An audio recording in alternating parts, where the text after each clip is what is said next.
Absolute geezers, welcome to another edition of the Sunday Social. I'm joined by the usuals, Coiny and Vorney. How are we, lads? All good, mate. To you? I'm awesome, mate. But first... Good.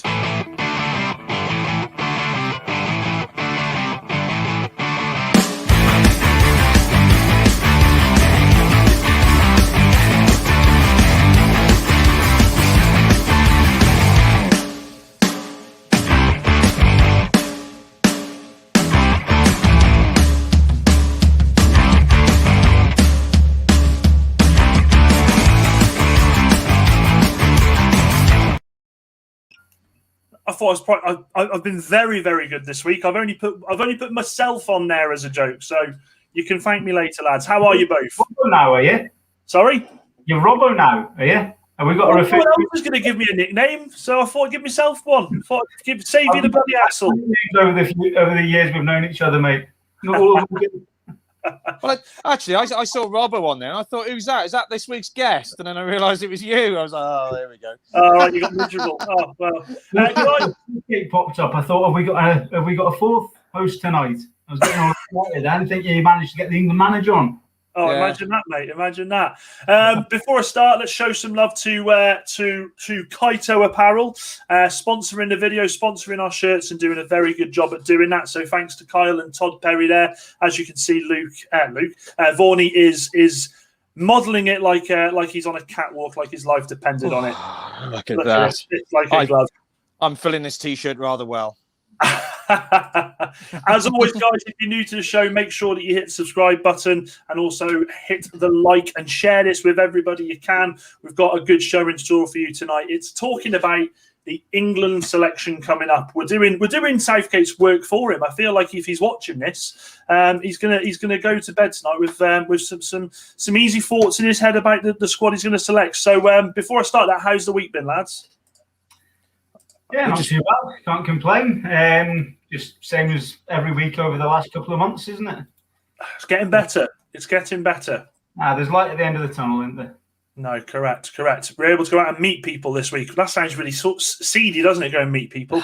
We were able to go out and meet people. That sounds bloody worse. Let's just get on with what we were talking about. So this week we are looking at the England selection. So we have compiled a group of players which we believe between the three of us have got a shot of getting into the squads. Now, as everyone knows, it's coming to the crucial moment now where the Euros around the corner, and I don't think players are going to have much more opportunity to get themselves in the squad. Now, I don't know about you lads, but there's always a shock, isn't there, when we come to any major tournament? There's always someone that seems to get on the plane, bus, in this case, if it's in England. So there's plenty for us to look at tonight, isn't there? Yeah, there always seems to be someone who comes in a bit from left field, doesn't there? None more so than 2006, when Ericsson thought he'd be clever and put Walcott in the squad, and they're not giving him a single minute on the pitch. I mean, what when you had Jermaine Defoe was left out for Walcott, and looking back now, 15 years on, it just looks it's one of the most bizarre moments in England manager history, isn't it? I think so. And the worst thing about that, and before we get on to the players, I think for me was Walcott come on, burst on the scene. He was a young 17-year-old that got into the squad for the World Cup. Now, when we went sort of down to 10 men against Portugal, I sat there, I thought, chuck him on. He's explosive. They're not going to have a clue who he is. They're not going to have a clue how to defend. They're all knackered. He's going to run at them. But he never used them. He wasted a position, didn't he? He did. Because it was his pace, wasn't it? At that point, he was just raw pace as well, wasn't he? So... yeah, I agree, Dan, actually. That game might have stretched the Portuguese defence, but yeah, well, we'll never know, will we? So, the other side of that, by the way, is if he'd included, I think it was Jermaine Defoe who was left out. If he'd included Jermaine Defoe, surely an even better alternative to come on in that game once Rooney had been sent off was Jermaine Defoe. Yeah. Oh, knew where the goal was, didn't he? He always seemed to score. In fact, wherever he's gone, he's always scored. He's always been a goal scorer, hasn't he? Yeah, Eric's going to spend on Ericsson. Actually, it was a bit of a strange one because when he first came in, he went a little bit left field with actually some of his some of the teams he chose. You know, he brought Chris Powell in and a few players like that. And I actually thought at one point we might start going in a slightly different direction of maybe actually picking players for their positions and the best players for the positions. You know, based on form and that. But then he sort of went back to the old mould of most England sort of managers who just trying to fit sort of square pegs in round holes. And then he went and played Paul Scholes out on the left in Euro 2004. Yeah, that's right. And then that's why Scholes sort of retired, wasn't it? Because he didn't want to play there, basically. And that's what England always traditionally seem to have done. We always seem to have traditionally played probably the best 11 players, but yeah, playing 2 goalkeepers and one of them up front isn't necessarily playing players in the right positions, is it? But that's what we always seem to do. Do you remember Scholes? He almost come back, didn't he? He almost come back for the, I think it was World Cup 2010, wasn't it? He'd been asked? I swear to God, he was asked and he turned it down. And then he had an interview about 6 months later, and he said, "Yeah, I regret that. I should have gone to the tournament." Yeah, I think Capello tried to bring him back in. Yeah. I think Capello. I think it was. I think it was Capello. I think after playing sort of left wing or whatever he was playing in Euro 2004, he obviously lost patience with Ericsson, and Ericsson obviously moved on. We didn't qualify for Euro 2008, so yeah, 2010 was the next one. Yeah. Yeah. I think he'd have been a decent player for Capello, actually. I think he's Capello's sort of player, good on the ball, sprays the ball out, knows what to do. I think he'd have been really good there. But we've gone. Right, so what we'll do then, and again, guys, if you're watching, get your comments in below. We really want to hear your opinions on who should be going to the World Cup qualification squad. So I've got a few goalkeepers here. Now, me and Vaughan had a bit of a conversation back into on the chat about one of them. And I've got to be honest, the only reason I even mentioned him is because I can't think of anyone else that's playing at the moment. So we'll get the shite out the way first. And if there's any Sheffield United fans, it's probably insult to injury at the moment. But I said, and again, don't shoot me, I said, based on the fact he's playing week in, week out, I said this man. Now, I get he has had an awful season. He was awful last season for Bournemouth. In fact, I did, as you know, I like to write a few things down. He's kept 2 clean sheets all season, and he kept 5 clean sheets last season. The only reason I'm putting him in there is experience, lads, if I'm honest, because Pickford's injured. There's a few that aren't playing. McCarthy's out of the squad now, but I know we will come on to him in a sec. But for me, it's just experience for him, I think. Honestly, do. I think if at the moment, I mean, England in the past have always been blessed with decent keepers, haven't they? But at the moment, we've got probably a couple of decent keepers, but that third position, really, really, really struggling with it. And like you said, Dan, we were talking about it before, weren't we? And trying to rack our brains and not really coming up with anybody much, to be quite honest.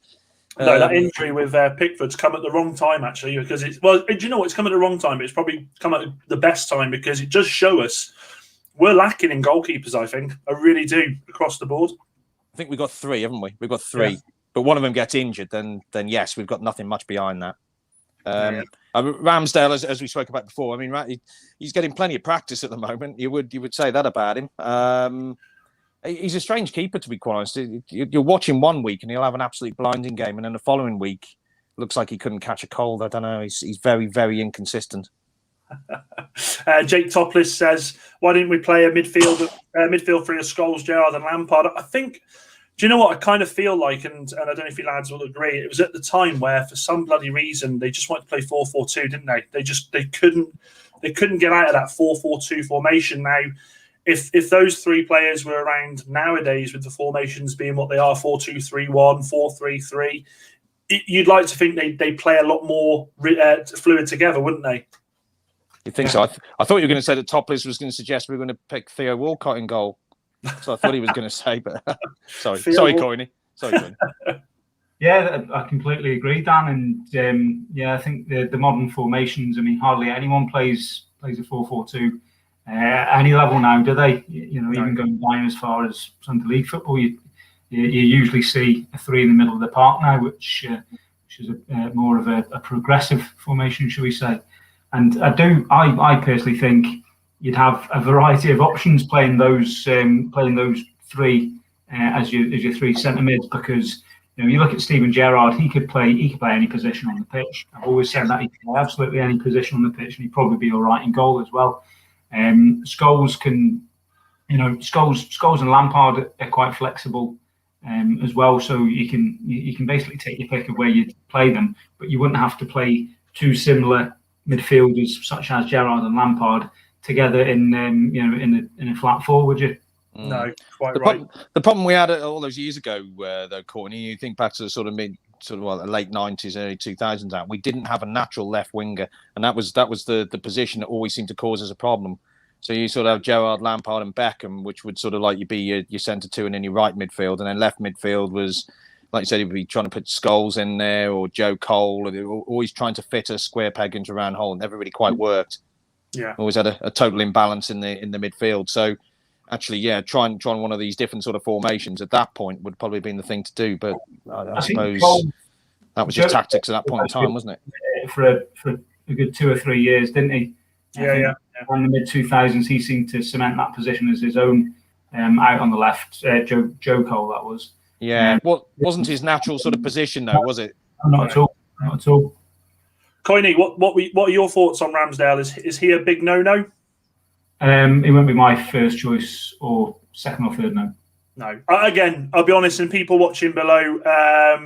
Oh, brilliant. Thanks, Doug. Yeah, I'm feeling a lot better, mate, after the vaccine. It did knock me about today. It was a bit bloody... Do you know what? I'm actually more worried about my fringe. I look like a cockatiel. I need to get a haircut. Thanks, mate. Yeah, me too. Yeah. Yours is too short, mate. So, okay, I mean, as I say with Ramsdale, it was more a case of players who aren't playing.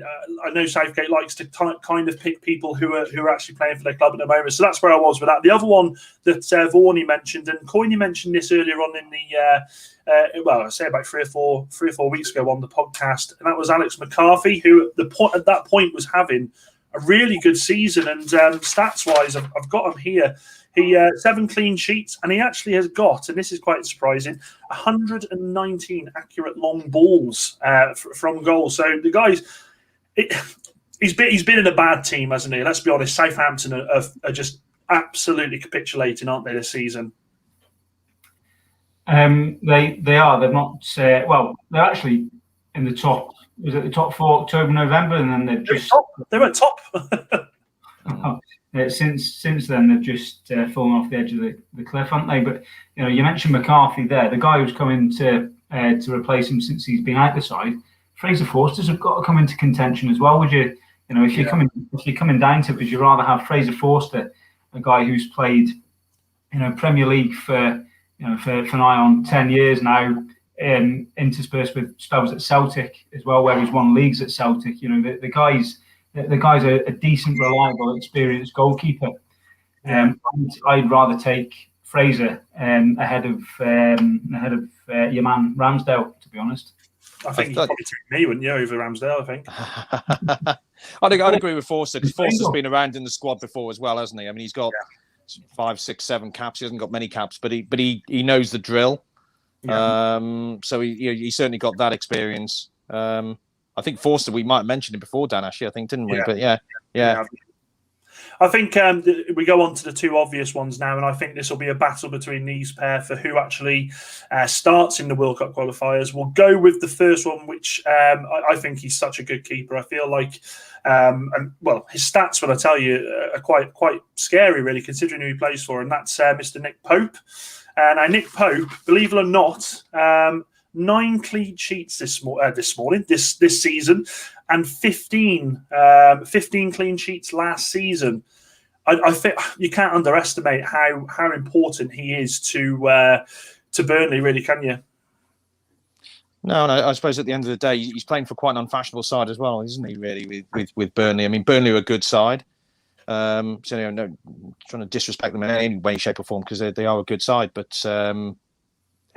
I suppose in a bit like the Southampton and Sheffield United sort of reign there, the keepers are getting plenty of practice, and he's certainly getting plenty of practice, but he's doing the business as well.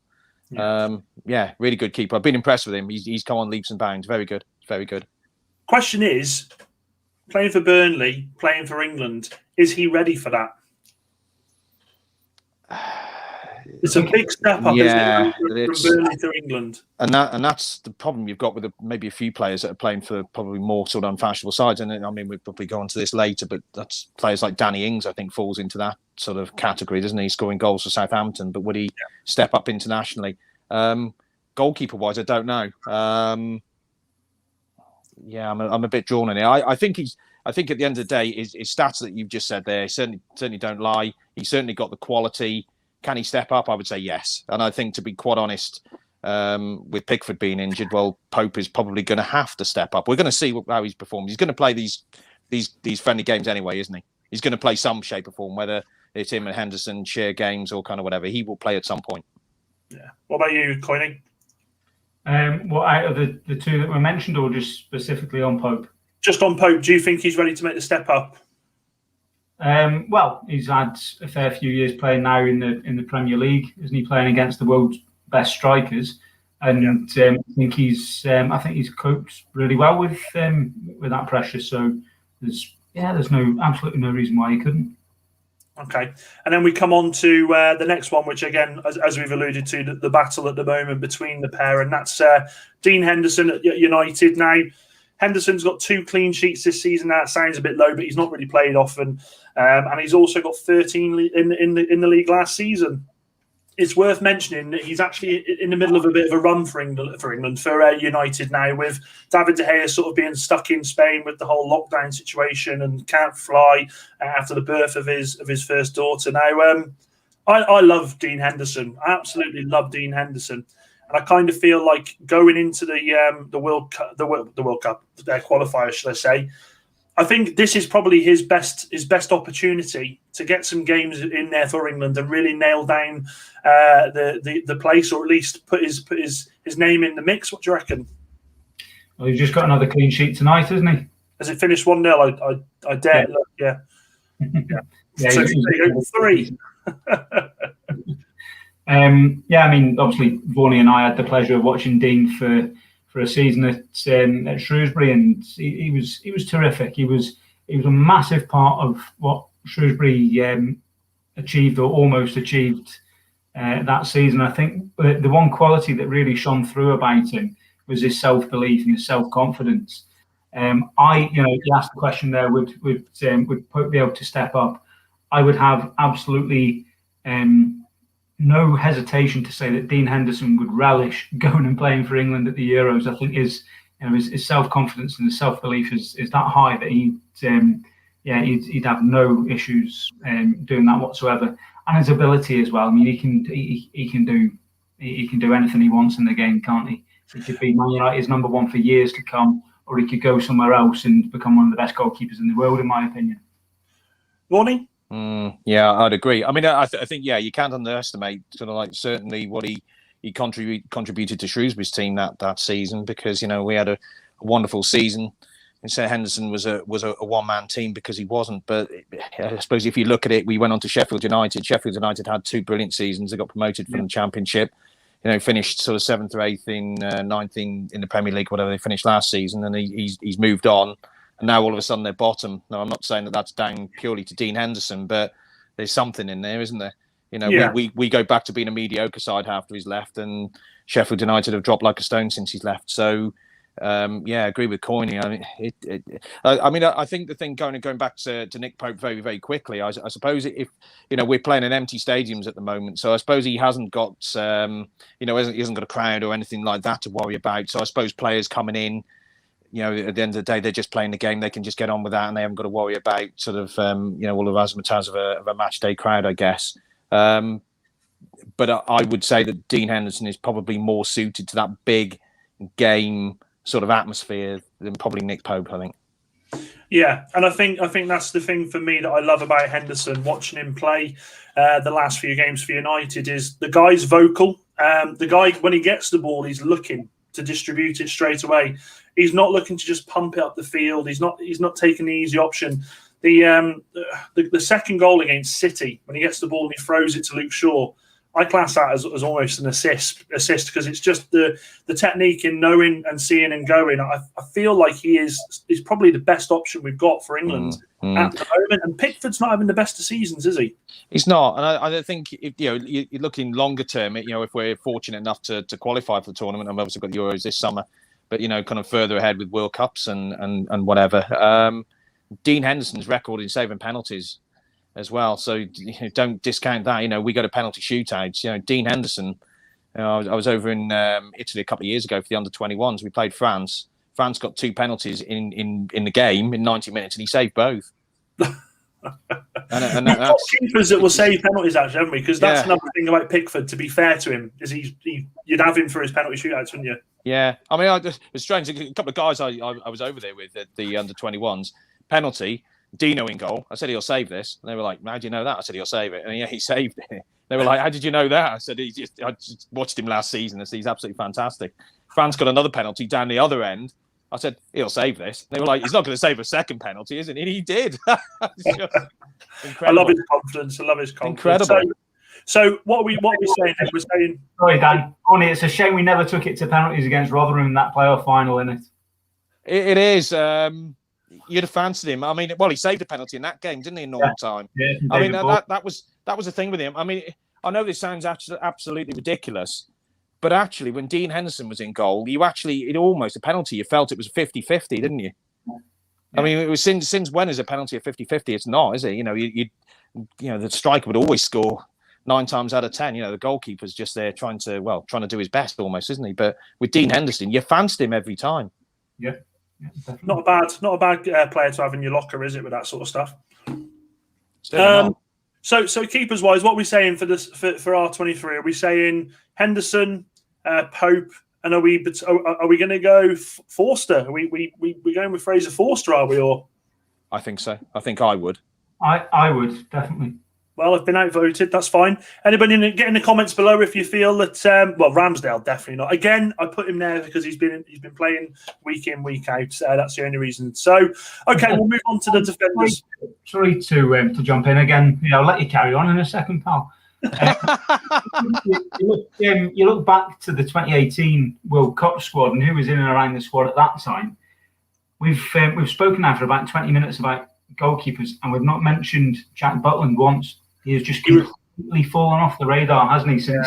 Since Stoke's relegation, and the other one around that time was Tom Heaton as well. I know he's had a lot of injuries and not been playing this season, but that's only 3 years ago, and they're not even under consideration now, are they?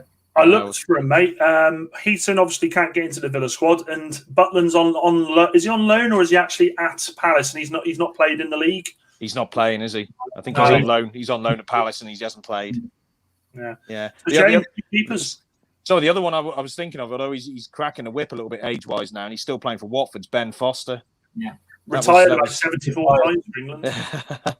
But he was the other guy, Ben Foster, Fraser Forster, Tom Heaton. But like I say, he's not playing at Villa at the moment. So it's the Argentinian guys at Martinez, I think, at Villa, isn't it? He's playing. So he's having a hell of a season, isn't he? So I've got to be honest. It wasn't until we were talking about this earlier, sort of offline, you start to realise that actually goalkeeper wise, we're a bit thin on the ground, aren't we? We are. I completely agree. Before we move on to the defenders, allow me to just do a bit of a shameless plug for this week on Tales of a Groundhopper. We have got the following. We've got Matt Harrison from GearyCast. Absolutely brilliant episode. Looking forward to you all hearing this. We've also got Chad and Lewis from AFC Portchester and Redditch, respectively. Their fantastic episode with them, followed by the Turnip Blade. Plenty of podcasts coming out this week for you. Make sure you have a listen. Honestly, I'll get a job on Radio 4, I will, with that voice. So we're going on to the defenders then. But there's quite a few here. I tell you what, when I was having to think about defenders and obviously if you're watching, get in the comments below. I've struggled, not in a bad way, in a good way. There's some defenders that are really coming into form at the right time of the season, right time of the year for me. And I was quite surprised at the selection that we've got here. So I'll start with my pick first. Hasn't played for England yet. Is on the verge of, I think, perhaps playing for DR Congo if he doesn't get a selection soon. It's Wan-Bissaka. Now, Wan-Bissaka, as we all know, plays for United. I'll just give you a quick breakdown here. We've got 11 clean sheets this season, 75 tackles. He's got 2 assists, 41 interceptions. I like Wan-Bissaka. The only thing I think that the problem for him is he's too defensive. He's not an attacking fullback, which in the modern day, you've got to have that in your locker, haven't you? Yeah, and I think maybe you could argue against one of the selections that we're going to come on to. Maybe that particular selection is too attacking. So yeah. With the ideal, if you play, by the way, if you're playing a flat back four, that isn't. I'm sure we'll come on to talk about that. Is the ideal mix someone who's a blend of the two? Could you? I mean, going back to the World Cup, would Wan-Bissaka fit in a back three, right side of the back three, like they did with Kyle Walker? He's probably a better fit than Kyle Walker if he was going to play as a back three. He's certainly got the build, isn't he? Whereas Kyle Walker isn't really a centre half, really. I'm not convinced. I don't know. I think the problem is with Wan-Bissaka. I rate him as a player. I think he's superb, but I think I agree with what you said earlier, Dan. I think at the end of the day, we've got a lot of players that can play across that back four. I just think there are probably better options than somebody who hasn't got a cap and hasn't played yet, if I'm being brutally honest. I mean, obviously, we'll go on to the obvious one now, and we've got you two's choices. Again, get your comments in below if you agree with what we're saying, or if you disagree, let us know. This guy, I've got to be honest, the season he's having, I think he struggles at the moment to get on the bloody plane. Mr. Alexander-Arnold, he's got ability, bags of ability, so I'm certainly not saying he's not good enough, but 41 tackles, 5 clean sheets, 3 assists, 7 big chances created, but he's not... He's looked so lost without Van Dijk there, without Gomez there. You realise how big a job Van Dijk and the likes of Gomez and Matip did for Liverpool in allowing the likes of him and Robertson to just bomb forward and do what they want, don't you, really? Yeah, he'd still be my pick, though. Would you start him? Yeah. Yeah, I would. I'm not sure I would. He'd get on the plane. He'd call by a set of plane on the bus. He's definitely got to be part of the squad. But at the moment, I just don't. And you know something? I'll say this. I don't think he's ever really done it for me for England. Whether that's because England play different style to Liverpool. And we've seen that with so many players who come to play for England and it just doesn't work for them. I don't know. Vaughan, what do you reckon? Dig me out of this, mate. Steal the blue eyes from Coyne. At the end of the day, I mean, he's definitely inside. Well, definitely in the squad. Whether he's in the starting 11 at this moment in time, I might be hearing sort of on your side, Dan, rather than Coyne on this one, to be quiet, because he's a bit out of form. The one thing I don't think England have done particularly well over the years is play players that are in form. I think form players tend to be on the bench, and we tend to go an old trusted way and method of picking players that have played sort of numerous times before. Now, that might sound like I'm contradicting myself a little bit, what you said about Wan-Bissaka earlier, maybe, but again, I think we possibly got maybe, I wouldn't say better options, but maybe players that have had better seasons, I think is probably the best thing to say.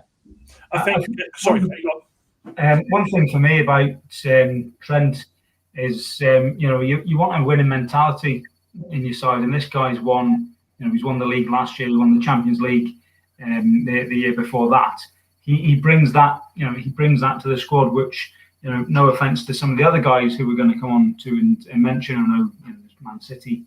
There's Man City players in there and what have you, but there's some players who haven't won anything in their careers. Yeah, and I think it's important to have that experience of actually being successful and winning stuff in the squad, and he certainly brings that.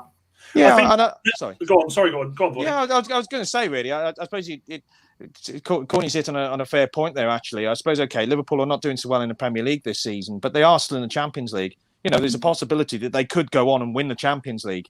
Now, if they do that, then all of a sudden, Trent Alexander-Arnold's going to be absolutely buzzing at the end of the season for the Euros, isn't he? So, it's a fair point.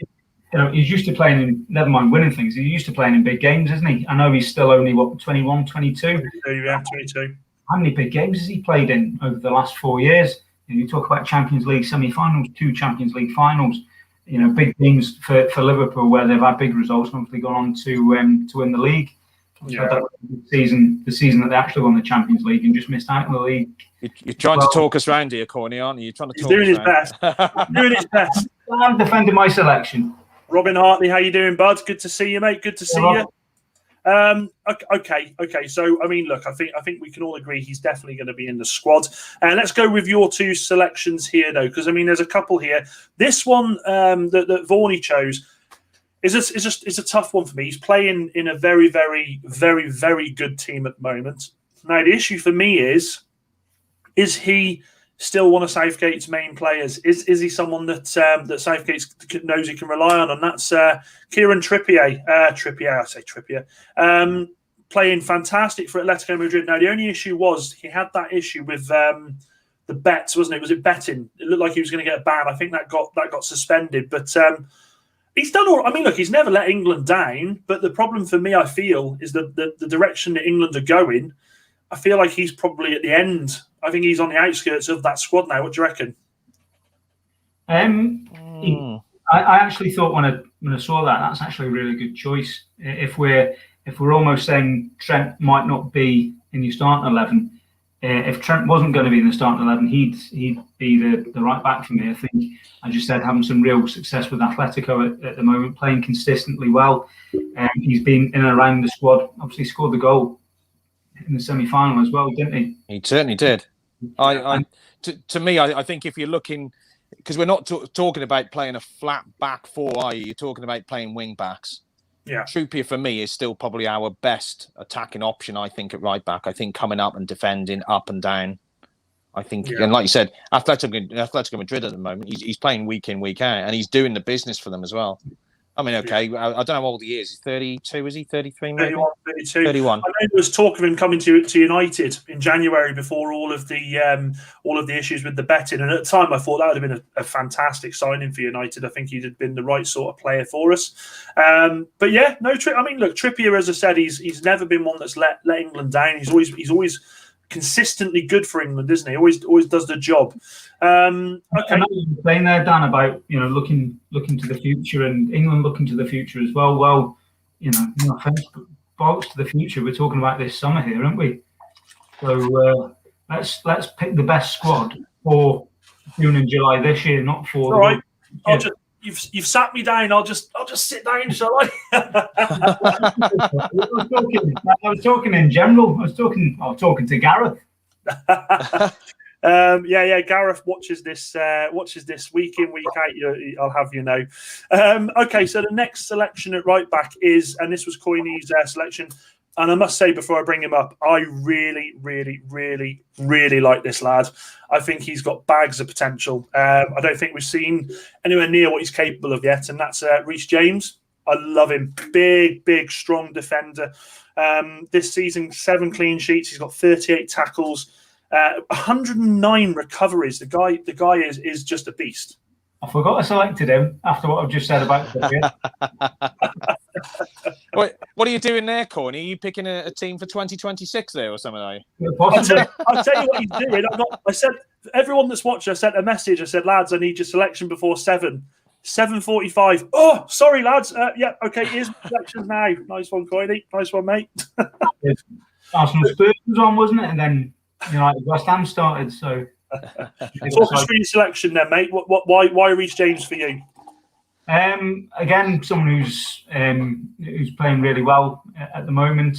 I know he's only had into his second season now playing regular with Chelsea, but he's never let them down. He's consistent, and again, he's that modern fullback, isn't he? He gets up, he gets back, he can do the defensive side, he can attack.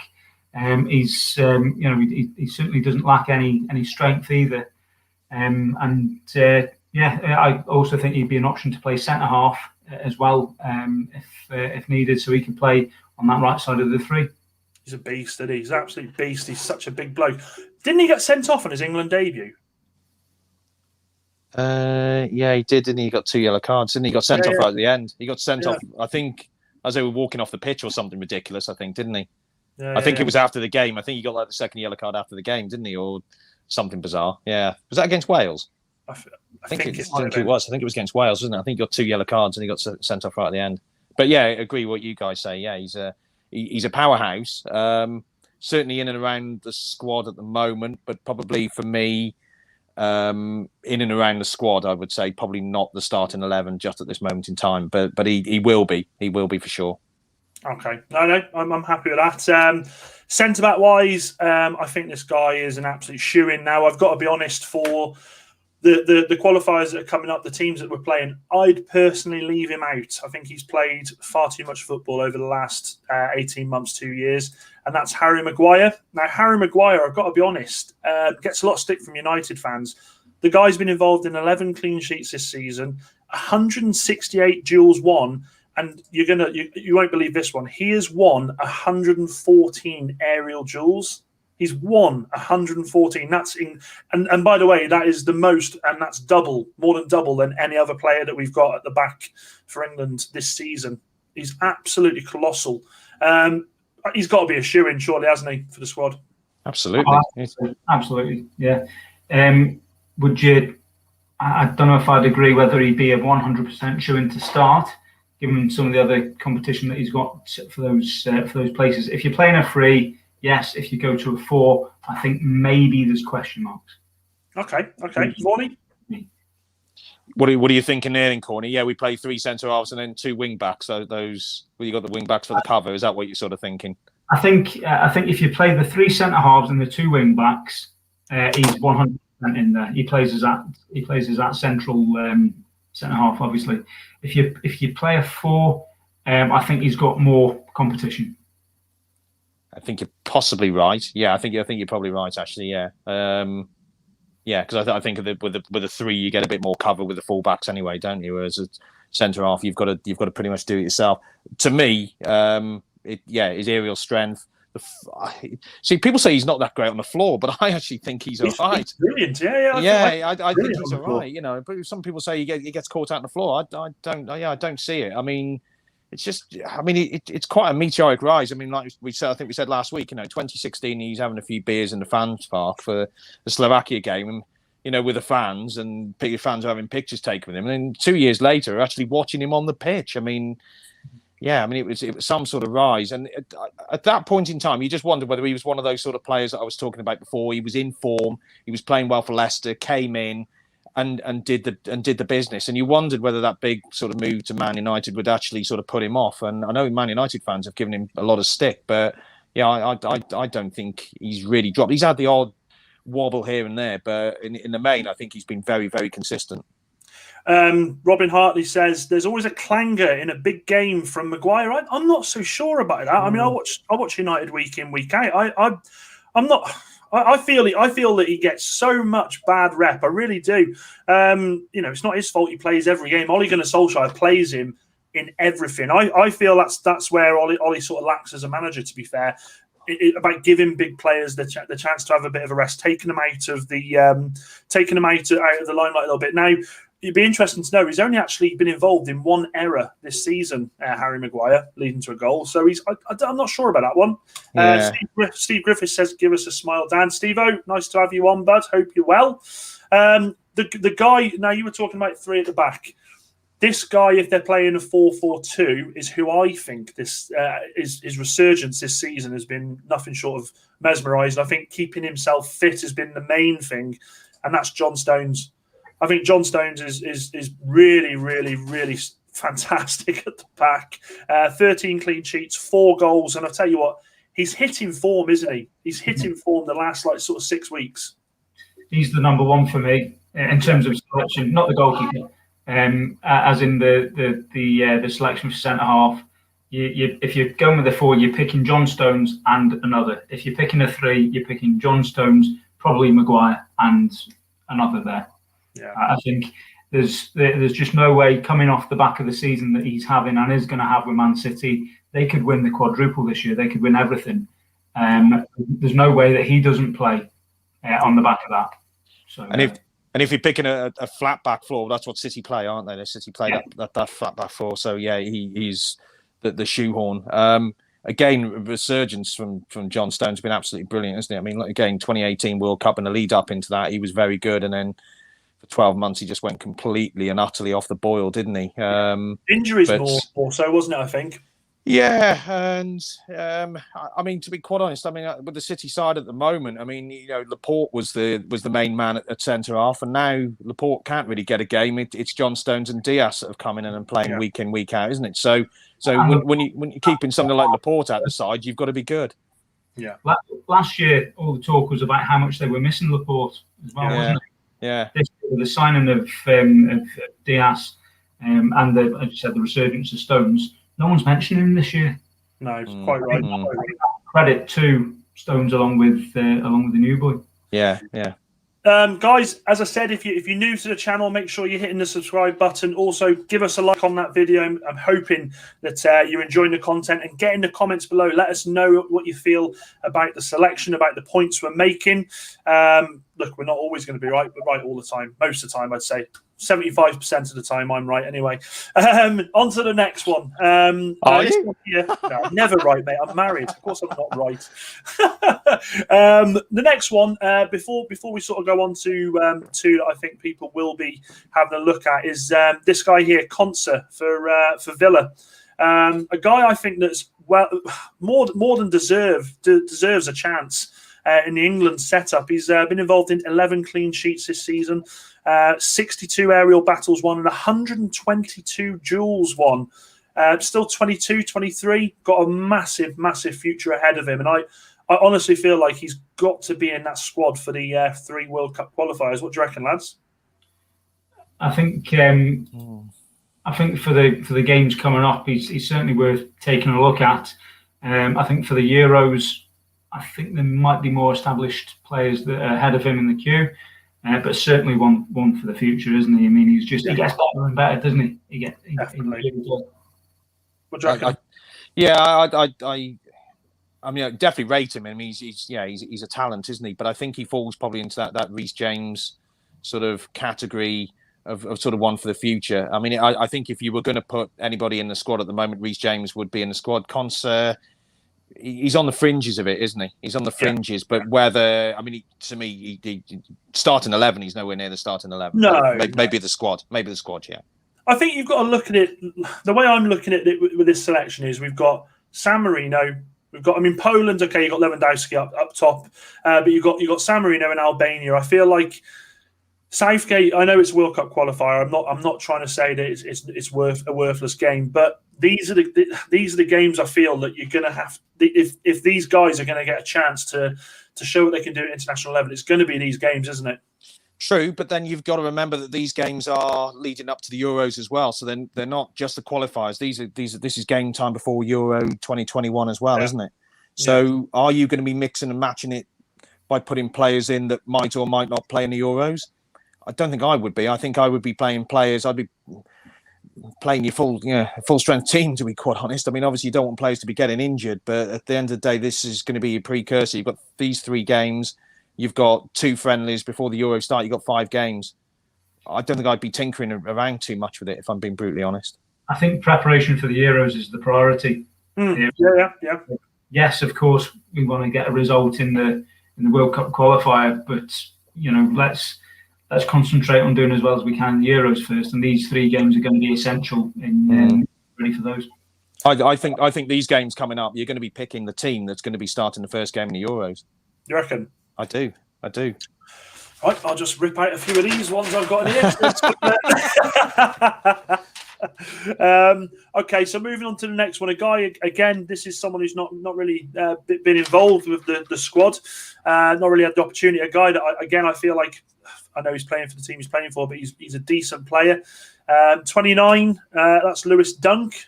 He's having a decent season, scored again today. 25 tackles this season, 7 clean sheets, 60 aerial battles, and 4 goals this season. Now, don't get me wrong. I wouldn't think he'd start for England in a major tournament. I can't see that. I'm not saying that at all. I just kind of feel like he's another centre back who's sort of knocking on the door. And there's a bit of a reoccurring theme here with the players that we've all picked. They're big, strong players, aren't they? Good in the air. Yeah. Sorry, Corny.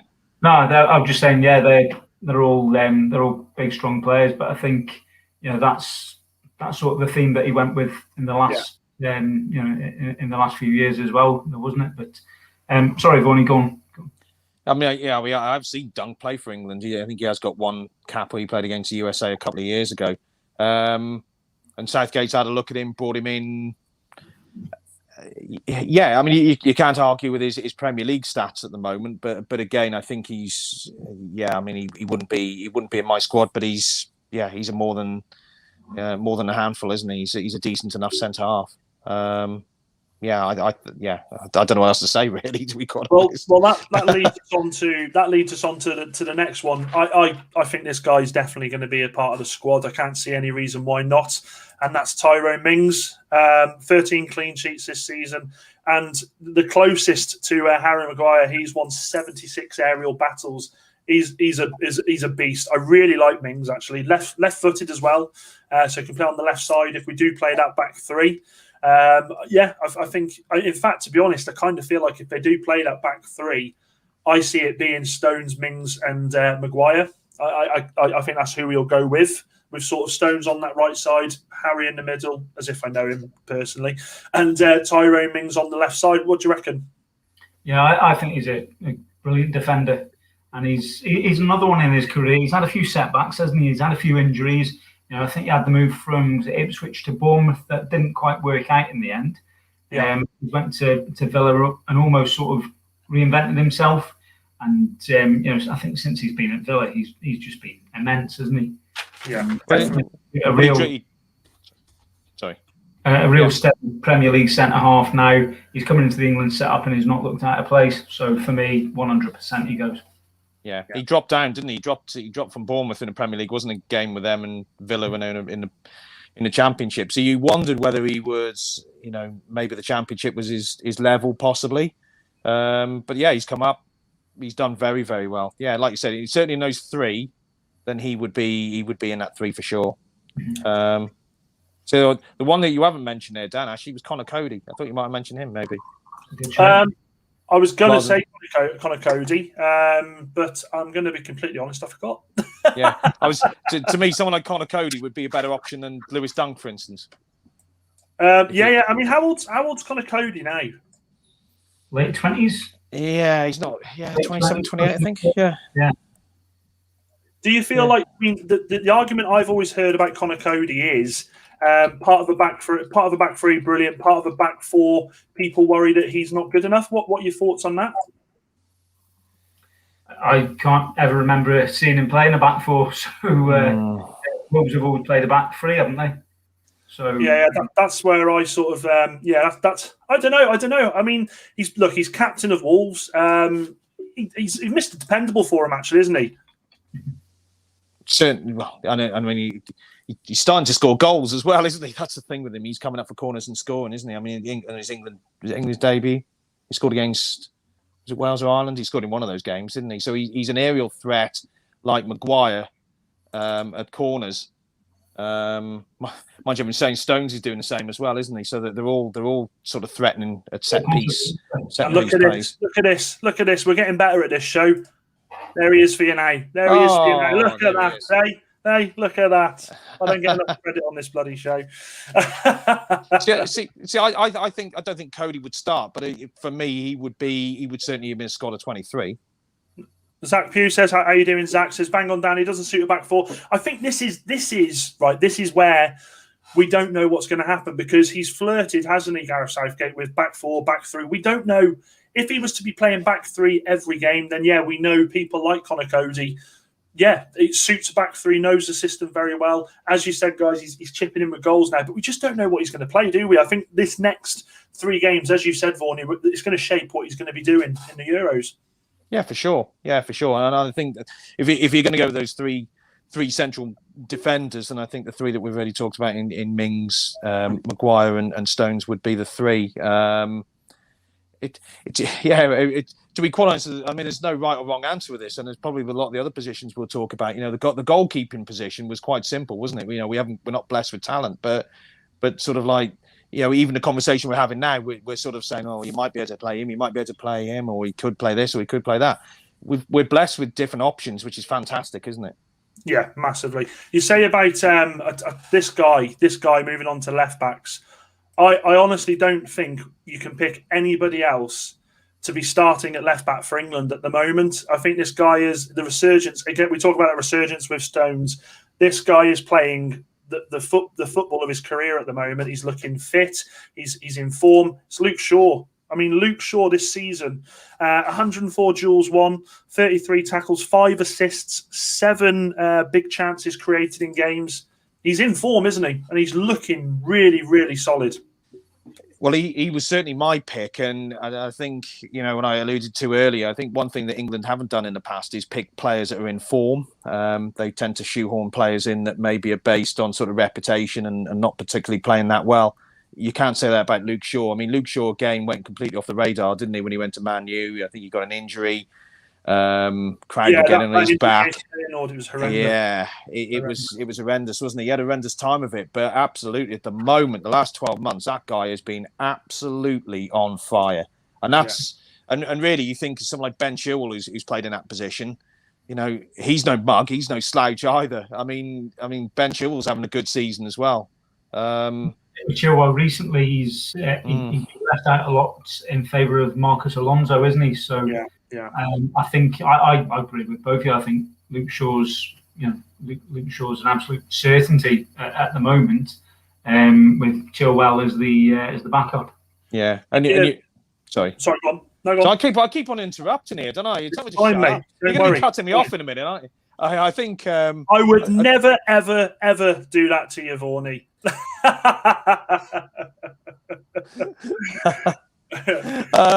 I think. Yeah, with Chilwell, I suppose that you're right. Yeah, Alonso's come out. So that's probably put him second in the pecking order, actually, isn't it? Yeah. But Shaw is just playing like a man possessed. He's getting up and down. His assists. I mean, the goal he scored the other week. Loved it. Yeah, absolutely. He's loving his football. You can see that he's enjoying it. He's enjoying his football. So if you're playing players purely on form, then he has got to be 100% in that starting 11. Massively, completely agree. We'll go on to Chilwell, actually, to be fair. Here he is now. So Ben Chilwell, 8 clean sheets this season, 4 assists, 107 crosses into the box this season. It's just not his fault that Werner doesn't seem to know where the net is at the moment. But Chilwell's another one. Chilwell's a consistent performer, isn't he? I mean, he got the move from Leicester where I felt like he was a proper Brendan Rodgers player, wasn't he? Just hard working, nothing too fancy, just knows what to do on that left hand side. Played for England a few times. I think he's probably Shaw's biggest rival in that position at the moment. I think for sure. I bit of a strange one really with Alonso now getting picked ahead of him, because Alonso was nowhere, was he? Alonso wasn't getting picked in the Chelsea side at all. But sorry, Corny.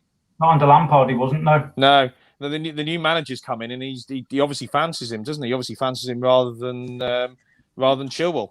And Alonso's actually come in and done a good job, hasn't he? But Chilwell, I mean, he got the move from Leicester, and you wondered, some of these players, a bit like Maguire, they kind of, no disrespect to Leicester, but they're a very, very good side, but probably the expectation levels sort of aren't as great at Leicester as they probably are at Man United and Chelsea, and you do wonder that maybe going to Chelsea whether that would upset him a little bit. But no, what I've seen, I thought he's been very good. He's been great for England as well. Yeah, the other selection, and this was Coyne's selection, is Bukayo Saka. Now, a young talent. Again, he's burst on the scene. He's a proper Arsenal player, isn't he? Very technical on the ball. Been involved in 3 clean sheets. He's actually won 119 duels. But what I do like about him is his forward play. Has been involved in 5 goals this season. I think he's got a bit of a mountain ahead of him at the moment in the sense of Shaw and Chilwell, but. Also at club level, but the reason I've included him is you need someone who can play in a variety of positions within the club. And he certainly does that. You can play in left back, you can play in right midfield, left midfield. He could even probably play as a 10, and perform all of those positions very well. I mean, to be honest, if we're talking about left back exclusively here, he'd be 3rd choice behind Chilwell and Shaw. And he's probably not going to play much club football in that position until the end of the season, because Kieran Tierney's playing ahead of him week in, week out. Which also, by the way, a bit of a controversial point here. I actually reckon if either Kieran Tierney or Andy Robertson were born in England, they start. In fact, I personally think Scotland have got 2 left backs who would start ahead of any of our left backs. I think on this season I'm sticking with Shaw. That's just me. I think I go back to my previous point, Coiney. For me, this season, I think we've seen how much Trent Alexander-Arnold and Robertson have both struggled not having the two at the back for them. I think that's why they've not been as creative as they've been the last 2 or 3 years. I know Trent's coming for a bit of criticism, but I'd say Robertson's been fairly consistent myself. But we're not here to talk about Scotland left backs, are we? So I think you're right in what you're saying now. I mean, I would stick with Shaw. Shaw would be my first pick, but I suppose then if you're going Chilwell or Robertson, yeah, probably Robertson actually. Just to keep you up to date, Robertson and Shaw are tied on 5 assists each this season, but Shaw's got more tackles. But it's irrelevant because we're not talking about elephants. Yes, we're not talking about elephants, and we're not talking about Scotland. So move on. We'll move on to the midfield. Let's move on to the midfielders. Now, before we go on to the midfielders, guys, remember, guys, if you are new to the channel, please be sure to hit the subscribe button below, and also make sure you hit the like button and share this with your friends. Let's get the Sunday Social out there as much as we possibly can. Come on! I'm telling you, I've got a voice for radio. Can I just come back to Luke Shaw, by the way? Oh, God. Go on. If you're playing with a back three, what experience does Luke Shaw have at playing the left wing-back role? Have you not played it recently? Well, to be fair, at United, when they played a back three, he normally plays left centre-back for them, doesn't he? And they push up the young lads, Williams or Tellez. So it's a playing the back three, then Chilwell, who is more accustomed to playing that role, maybe that's where he comes in. But then also, I'd maybe argue that Chilwell is not playing in that position at the moment for Chelsea, because Marcus Alonso is a more accomplished left wing back as opposed to a left back. It's it's an interesting thought, isn't it? And maybe lends a bit more weight to playing a back four, the 3 in the middle and the 3 forwards. But we'll come on to those now. Well, for the midfielders, we'll start with we'll go with the anchor role, and that's Mr. Declan Rice. 10 clean sheets this morning. I keep saying this morning. This season, 52 tackles, 126 duels. He's so important for West Ham, isn't he? What happened to his arm? I cut it off, mate. I cut it off. Cool. Oh, I thought you said you had the COVID jab or something. No, that was me, mate. That was me.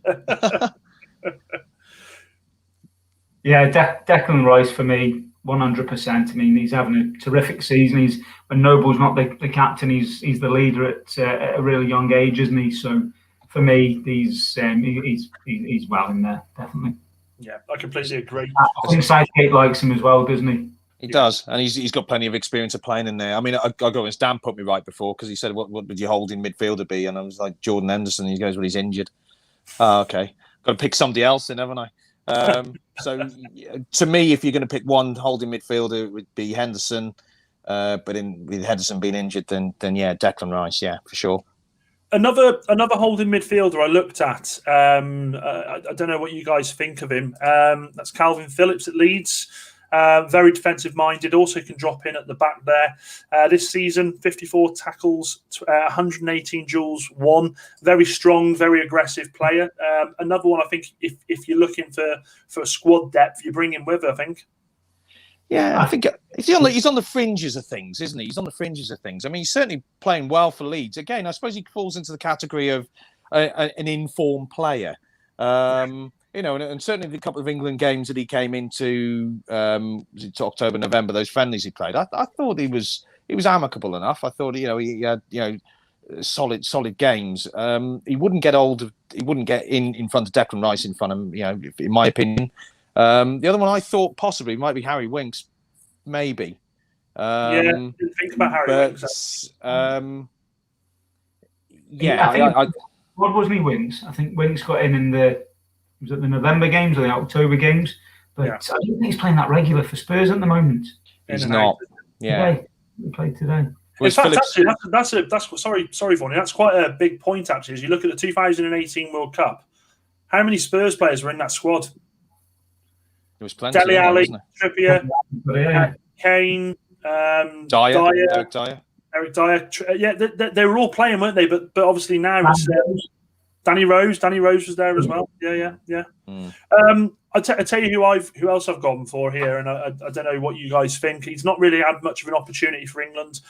I've picked him mainly for his playmaking and dead ball ability, and that's James Ward-Prowse. 7 goals this season, 5 assists in a Southampton team that is really struggling at the moment. I think he's a really, really underrated player. Yeah, he's quality. Actually, Ward-Prowse is one of the guys I've got written down as well. So, great minds think alike. But he's having a great season for Southampton. Does he do enough away from the set pieces? I think he's one of those players, Corny. Yeah, I think he does. I think he's one of those sort of players that actually probably does a lot more work than you think, but actually sort of goes about it in one of that sort of quiet sort of way. I think when he's not playing for Southampton, I think they miss him. Yeah, I think he's one of those sort of players, isn't he? That when he's out the squad, a bit like Norburn for Shrewsbury, you kind of, when he's in the side, you're kind of okay, and then when he's out the side, you're kind of actually, we do actually miss him. And I think Ward-Prowse for Southampton is in that bracket. I think if he doesn't play, I think they look a bit more exposed. Is that enough to start for England though? And with Ward-Prowse as well, I look at Southampton at the moment. They're not on a good run of form. He's the captain. He's starting every game. For me, he doesn't get in front of Jordan Henderson or Declan Rice. No. I think he's in with a shout for the squad for the qualifiers, especially like you say, Henderson being out. There's a few players that are out at the moment. I don't know. Yeah, I get what you're saying. Now I'll sit down again. Sorry, James, if you're watching. I did my best. The next one. This kid is frighteningly good, and the ability that this guy has got and the potential he's got is just absolutely frightening. And that's Phil Foden. 54 tackles this season for a small lad. 6 goals, 5 assists. Been involved in 5 big chances as well. Now, it's worth saying that this kid, I honestly firmly believe if he was Spanish, Italian, Portuguese, even Brazilian, something like that, I think he'd have 25, 30, 40 caps at his age now. I really do. He's just that good. He's the Stockport Maradona, mate. Is what he is. I think the biggest praise you can give to Phil Foden is that Man City do not miss David Silva. Yeah, I completely agree. It's a great comment. He's been one of the best players of the season in an absolutely phenomenal team. Who, for me, I think I won't be surprised if they do the quadruple this year. I thought they'd have done it 2 years ago. I actually saw them in the FA Cup final that year when they beat Watford 6-0. And it was Sterling that day, De Bruyne. Well, I absolutely love De Bruyne as a footballer. But now you look at how good he is, and you think, well, you know what, Phil Foden's right there, up there with him. Phil Foden is looking as good as Kevin De Bruyne at the moment, in my opinion. He's got the ability to be a really big player for us in the Euros. For me, he starts, and if England are going to do anything in this tournament, he's going to be one of the shining lights of the campaign. Completely agree. Thorny? I'm struggling to add any more of that to me, because he was my pick as well. He starts. Again, you talk about form players. That guy is in form, and he is just frighteningly good. He is just frighteningly good. I just hope we don't put too much pressure on him. That's the of course we will. That's what the bloody press do, isn't it? And that'll be the problem, won't it? That'll be the problem. So Southgate's got to keep him grounded, doesn't he? Do you think he coped quite well with that pressure though? Because you look at who he plays for, you look at who he plays with, you look at who his manager is as well. I mean, he must have the best grounding in football. Having Guardiola as a mentor. And I know it's different playing for your country. It's different playing in European championships.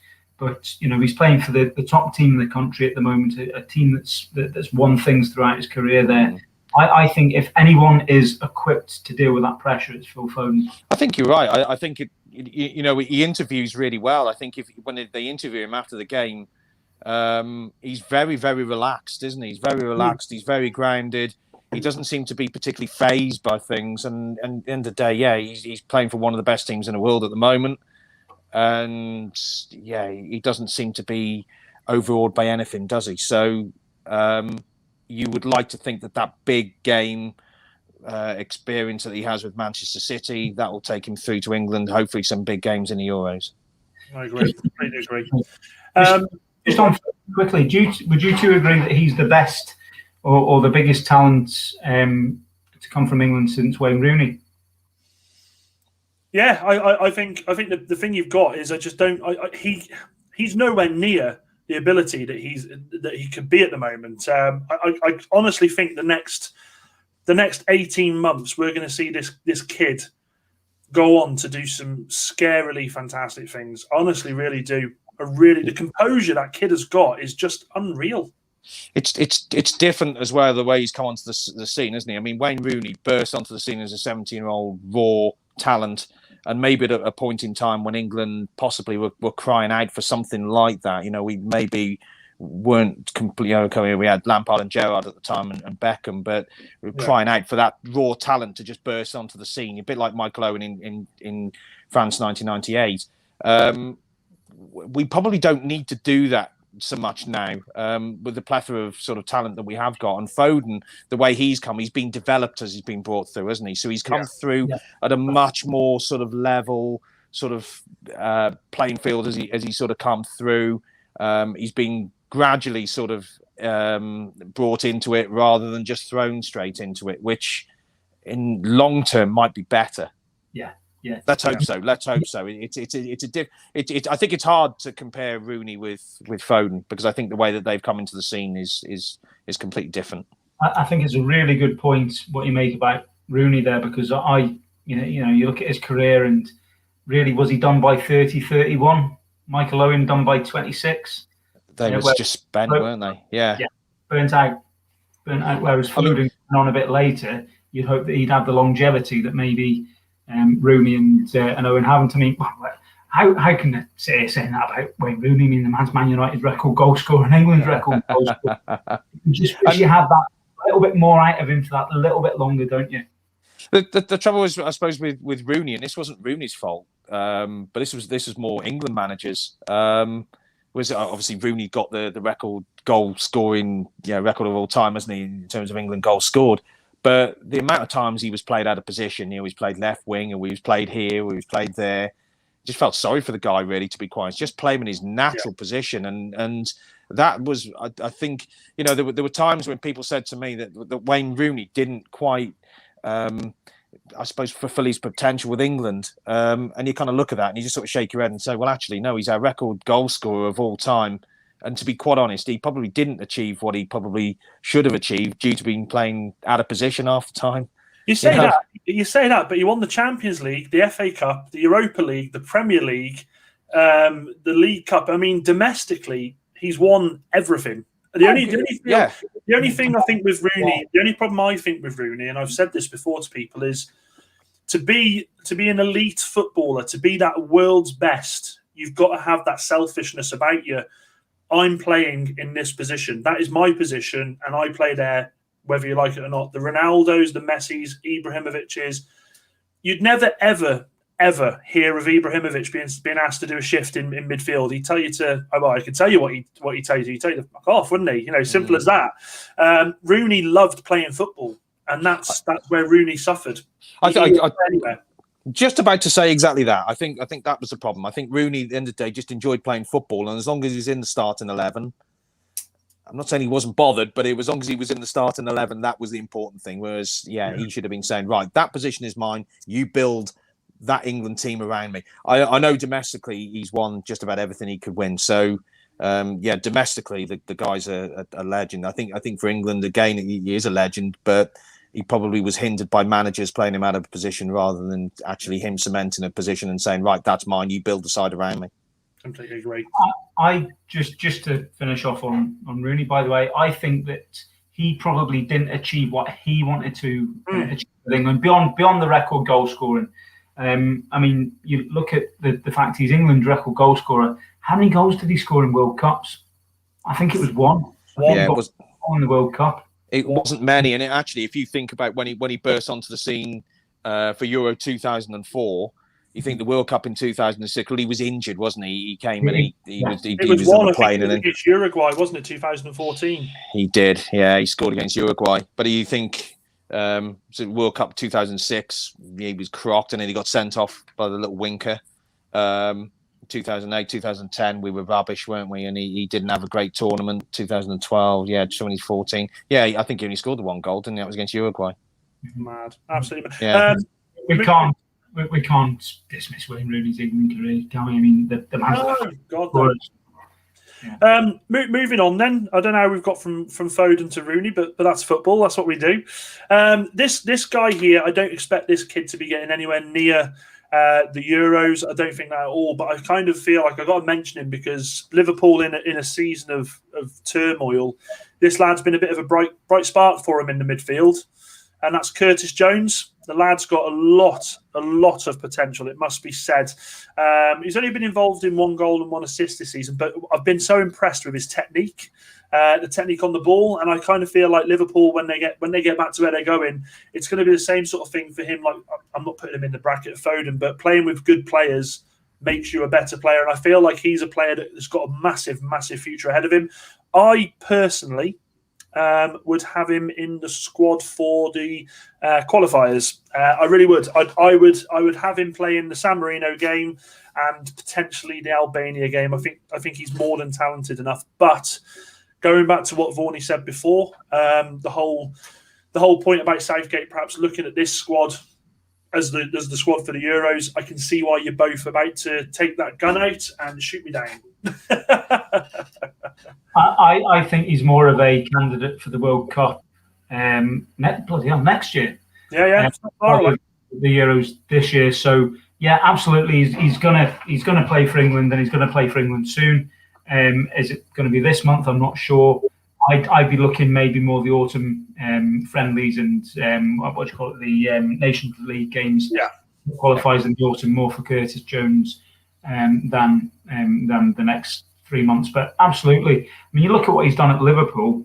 You look at Liverpool's 3 in midfield last year. You'd probably say Fabinho, Jordan Henderson, and Gini Wijnaldum were the 3 first choice midfielders.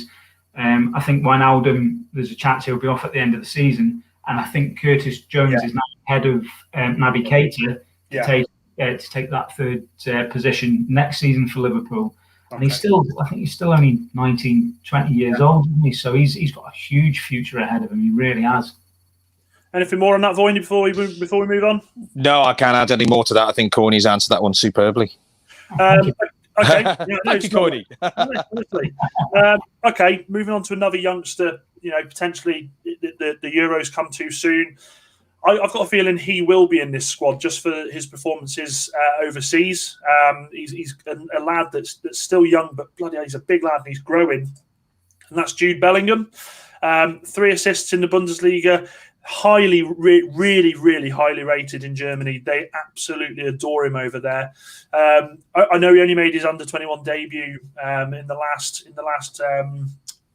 set of internationals, but I think that Southgate likes him. He's mentioned him a few times, and I feel like he was in the last squad. He was. Didn't play though, did he? Didn't play. I'm not sure, but he was sitting in the last squad, wasn't he? Yeah, didn't he get called up halfway through? I think he got called up halfway through after some injuries, but I think he'll be in the squad. I think not for the Euros, but for the 3 games coming now, I think he'll be in the squad for them.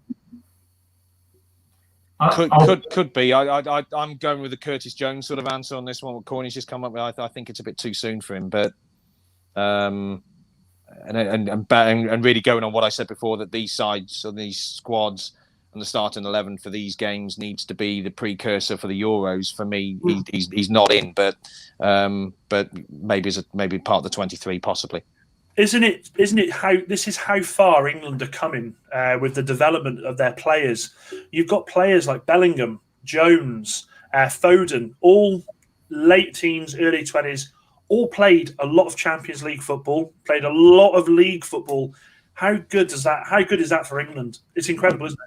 It is incredible. I think the difference is I think Foden starts, doesn't he? Because he's such a talent. Bellingham and Curtis Jones are probably on the cusp of things. It's a weird one, really, because I suppose if you'd have gone back a few years when probably England was struggling for midfielders and that type of thing, those two would almost instantly be straight in. But just goes to show, isn't it? The conversation we're having now when we're arming and ahhing. I mean Bellingham.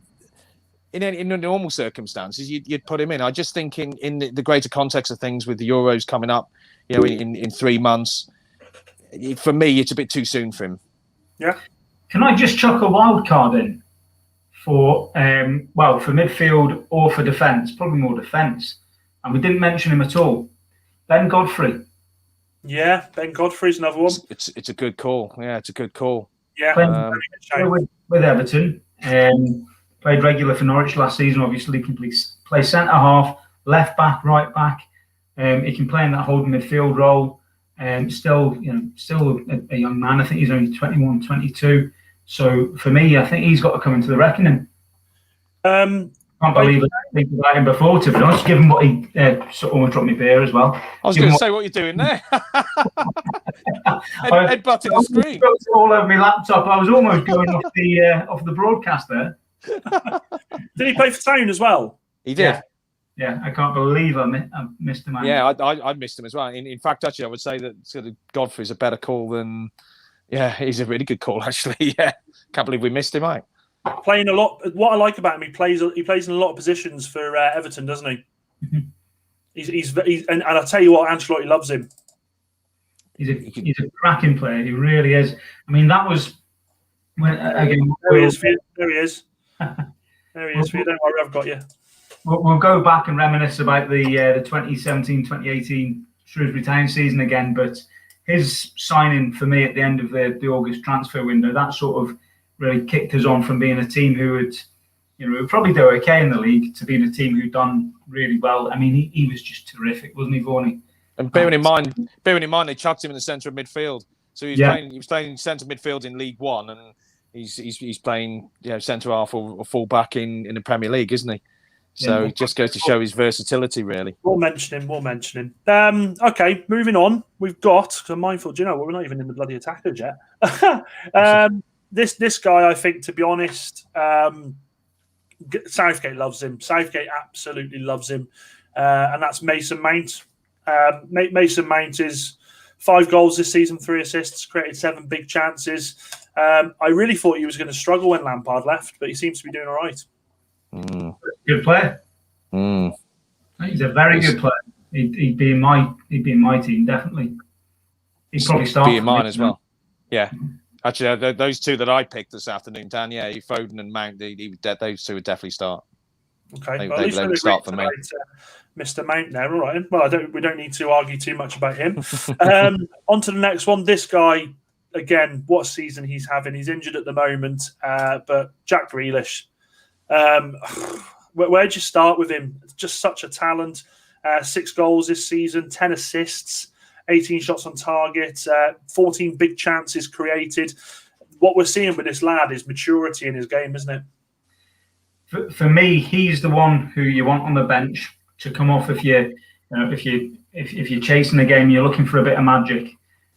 For me, it would be Rice and Mount and Foden as your middle 3. And I'd have Grealish coming as the option off the bench.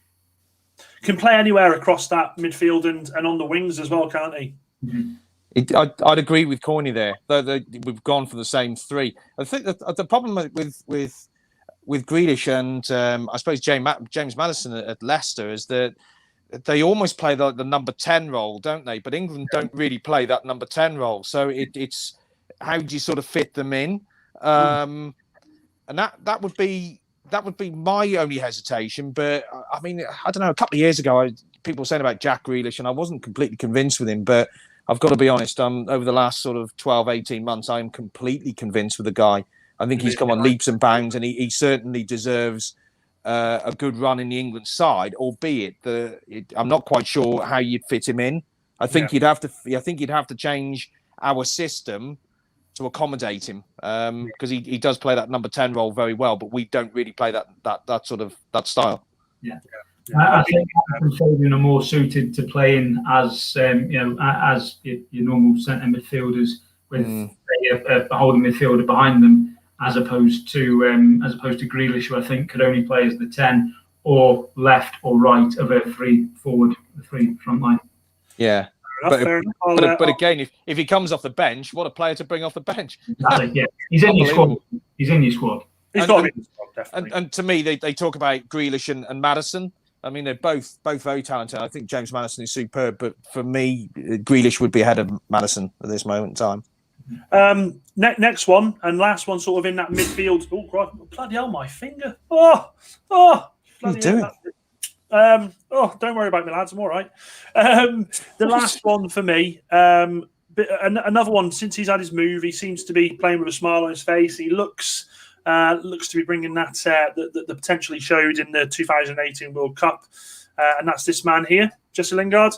Looking at him this season, he's only got 4 goals, but he's only played since January. 1 assist. I actually think that the move to West Ham's been brilliant for him, been the most perfect thing for him. He's a talent. He's another one, though, that plays, I think, in the same position as Grealish, as Maddison, as Foden. So he's quite down the pecking order. But I just wonder whether, because he's tried and tested with Southgate, whether Southgate will keep him. I think you'd have to continue his form all the way through to the end of the season and then some to get in. I think he's playing really well at the moment, but we've barely seen him for the last 18 months before that, so I think that kind of would hinder him. But there's no argument that he's playing well at the moment and contributing goals and assists as well, which is important. Yeah, I'd go with that. I think of the World Cup in 2018, he was absolutely superb, but as Corney's alluded to there, he disappeared off the radar a little bit, but he's given himself a chance. I think he's certainly playing very well for West Ham. He's a player that went completely off the radar, a little bit like Dele Alli, isn't he? Yeah. He's one that sort of faded out a little bit, but he's gone to West Ham. He's rolled his sleeves up. He's playing very well. He's given himself a chance. He's putting himself back in the shop window. I mean, a couple of months ago, if we'd have been having this conversation, you wouldn't even have mentioned him. No. I think he'll be the shock inclusion. I honestly think he'll be the shock inclusion for the Euros. I do. I really do. Just one other to fire into the midfield, just for the sake of a debate. Harvey Barnes at Leicester. I was going to pick him, but he's out for the season, isn't he? Oh, is he? Yeah, he went off with a bad injury. I'm pretty sure he's out for the season because I really liked him. But yeah, no, I agree. Fully fit Harvey Barnes. He's had a phenomenal season for Leicester. Definitely would have picked him. Okay, we're moving into the forwards now, finally. So there's some picks here, I tell you. We'll start with this guy. I think this guy goes... I don't think we really need to talk about him that much, but we will. This man here, Raheem, he's 9 goals, 5 assists, 7 big chances created this season. Southgate loves him, doesn't he? Absolutely loves him. Yeah, nailed on starter for me. Nailed on starter. And I don't really need to say any more about it. I think it's his time as well, isn't it? I mean, he's such a good player, and he's absolutely phenomenal for Man City. He does it week in, week out. And if you think back to the last World Cup, he came in for a bit of stick, but he wasn't playing bad. He seems to be a bit of a, he seems to be one of those players that people like to criticise. Yeah. So I'd love to see him go and have a phenomenal Euros and really show everyone what a bloody good player that he is. On a personal note, I love watching him play when United play because he can't seem to score against us. So that's moving on. But you've just said something there, Dan. He is scoring though, isn't he? He might not be scoring against Man U, but he is scoring goals now. Yeah. That was always part of his issue. That was always part of his issue early doors. The maturity side to his game.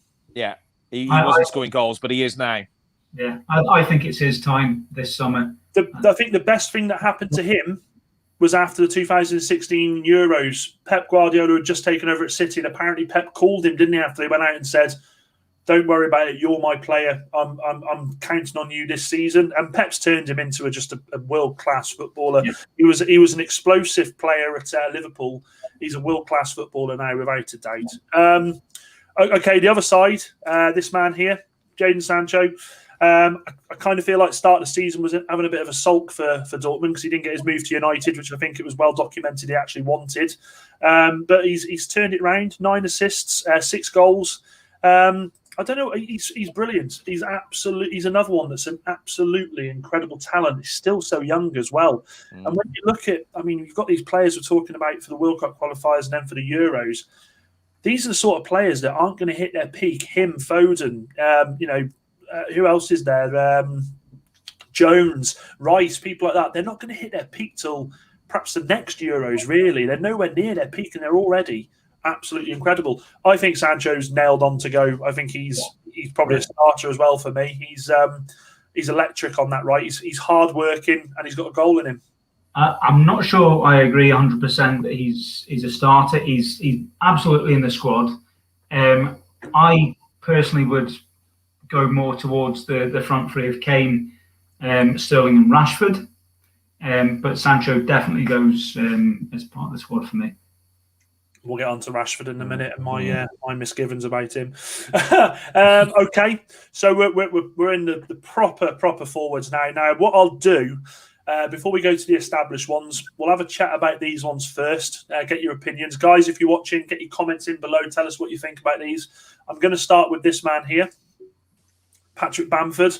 Finally getting his opportunity in the Premier League and taking it as well. 13 goals this season, 5 assists. Actually should have had more goals, but he's been caught by that bloody VAR just 3 or 4 times ridiculously. Nearing sort of, he's at his peak, I'd say now. I kind of feel like if he's not picked soon for England, I think he'll go and play for Ireland, to be honest. Yeah, he could do. I think the trouble is it's that centre forward, those 3 centre forwards. I think as Corny said there. I mean, I would be picking the same 3. I think the only way Patrick Bamford is going to realistically break into that front 3 at the moment is through injuries. I think there's a few players that would be knocking on the door for me there, and I think you got Patrick Bamford. You probably got Ollie Watkins at Villa, who's having a good season. Danny Ings.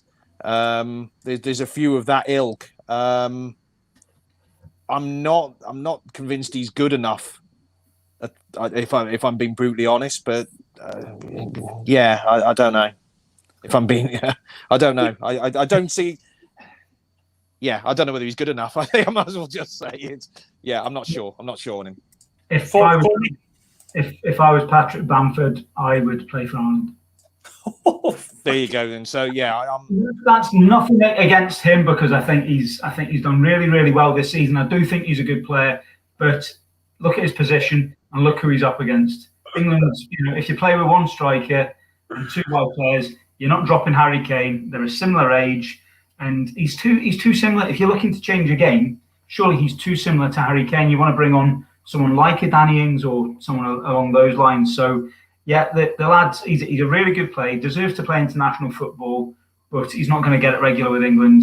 And someone who, by the way, I've got an Irish background. Going back generations in my family, I'd love to see him play for Ireland. So Ireland can do well. I think you do a good job for them. I can just picture you as the England manager. He's sat at home and Bamford's phone rings and he goes, "Oh, bloody hell! Oh, hello! Oh, Paul Coyne! Oh my God, it's Paul! It's the England manager! Yep. Shh. Hi, Mr. Coyne. Yep. Yeah. Hiya, Pat. Listen, I just thought I'd ring you and let you know. I think you should play for Ireland. It's not going to work for us right now." I think you picture the poor guy on the phone like this. If that was me, I'd go, wrong number. I think the problem is he's not going to get. He's not good enough to get ahead of those 3. No, and he's not. He isn't in the same bracket as those 3 either. So I mean, okay, he's scoring goals. He's a form player. But he isn't in that bracket. He isn't in that bracket. Sorry, he's not. You're laughing, but again, if you're Patrick Bamford, do you not want that from Gareth Southgate at the moment? Do you not want him to give you a call and say, "Listen, mate, you're a terrific player. You've had a really, really good year with Leeds in the Premier League. I really like you as a player, but I'm going to be Harry Kane's my number 1, and I've got this player, I've got this player, I've got this player." If I were you, I would choose the Ireland option. No, I think you're really, really good. But listen, I've got the Ireland manager on the other line. So what I'm going to do, I'm going to pass you through to him now. He's going to look after you. I get what you're saying. As a player, there's 2 things that you really want. You want a lot of game time, and you want honesty from your manager. Completely And I agree. think if Southgate was to make that call, he'd get both. Completely agree. Okay, fair enough. I tried for you, Pat. I tried. Okay, what I've put this guy in. His name's Patrick, for Christ's sakes. Go and play for Ireland. There you go. I've picked this guy. I feel like the ship's probably sailed for this guy, but he's someone that everybody mentions. They always say, give him a chance. He wouldn't let you down, and I actually really agree with that. And that's this man here, Antonio. You talk about effort. 7 goals this season, 3 assists, 50 aerial battles won. He's an absolute beast in the air. Kind of feel like he's probably missed the boat. His injuries have probably let him down. But again, another player that I could see him doing something. I could see him doing a job for us. I don't know. I probably don't agree with you on that one, if I'm being brutally honest. Again, I think that ship sailed. I think he's been in and around the England squad. I wouldn't say he's had a chance, but I mean he has been in the side. I just think there are better options, Dan, if I'm being brutally honest. Yeah, I think you look at the type of player he is, and then you look at this man here. I don't think he's got a choice. I don't think he's got a chance against him, has he? I mean, this man here, 14 goals this season. More importantly, 6 of them have been headed goals. Absolute beast of a player. It is, and he's the sort of player that, young lad that you want to bring through. Again, he's not going to be starting for England, but I think in those friendlies against Wales and Ireland where he did start, he had a great game. So you know that he's going to come on and he can do the business if he comes on as substitution. Him, Mason Greenwood probably, but I think your Patrick Bamfords and your Antonios for me. Yeah, no, I think there are better options.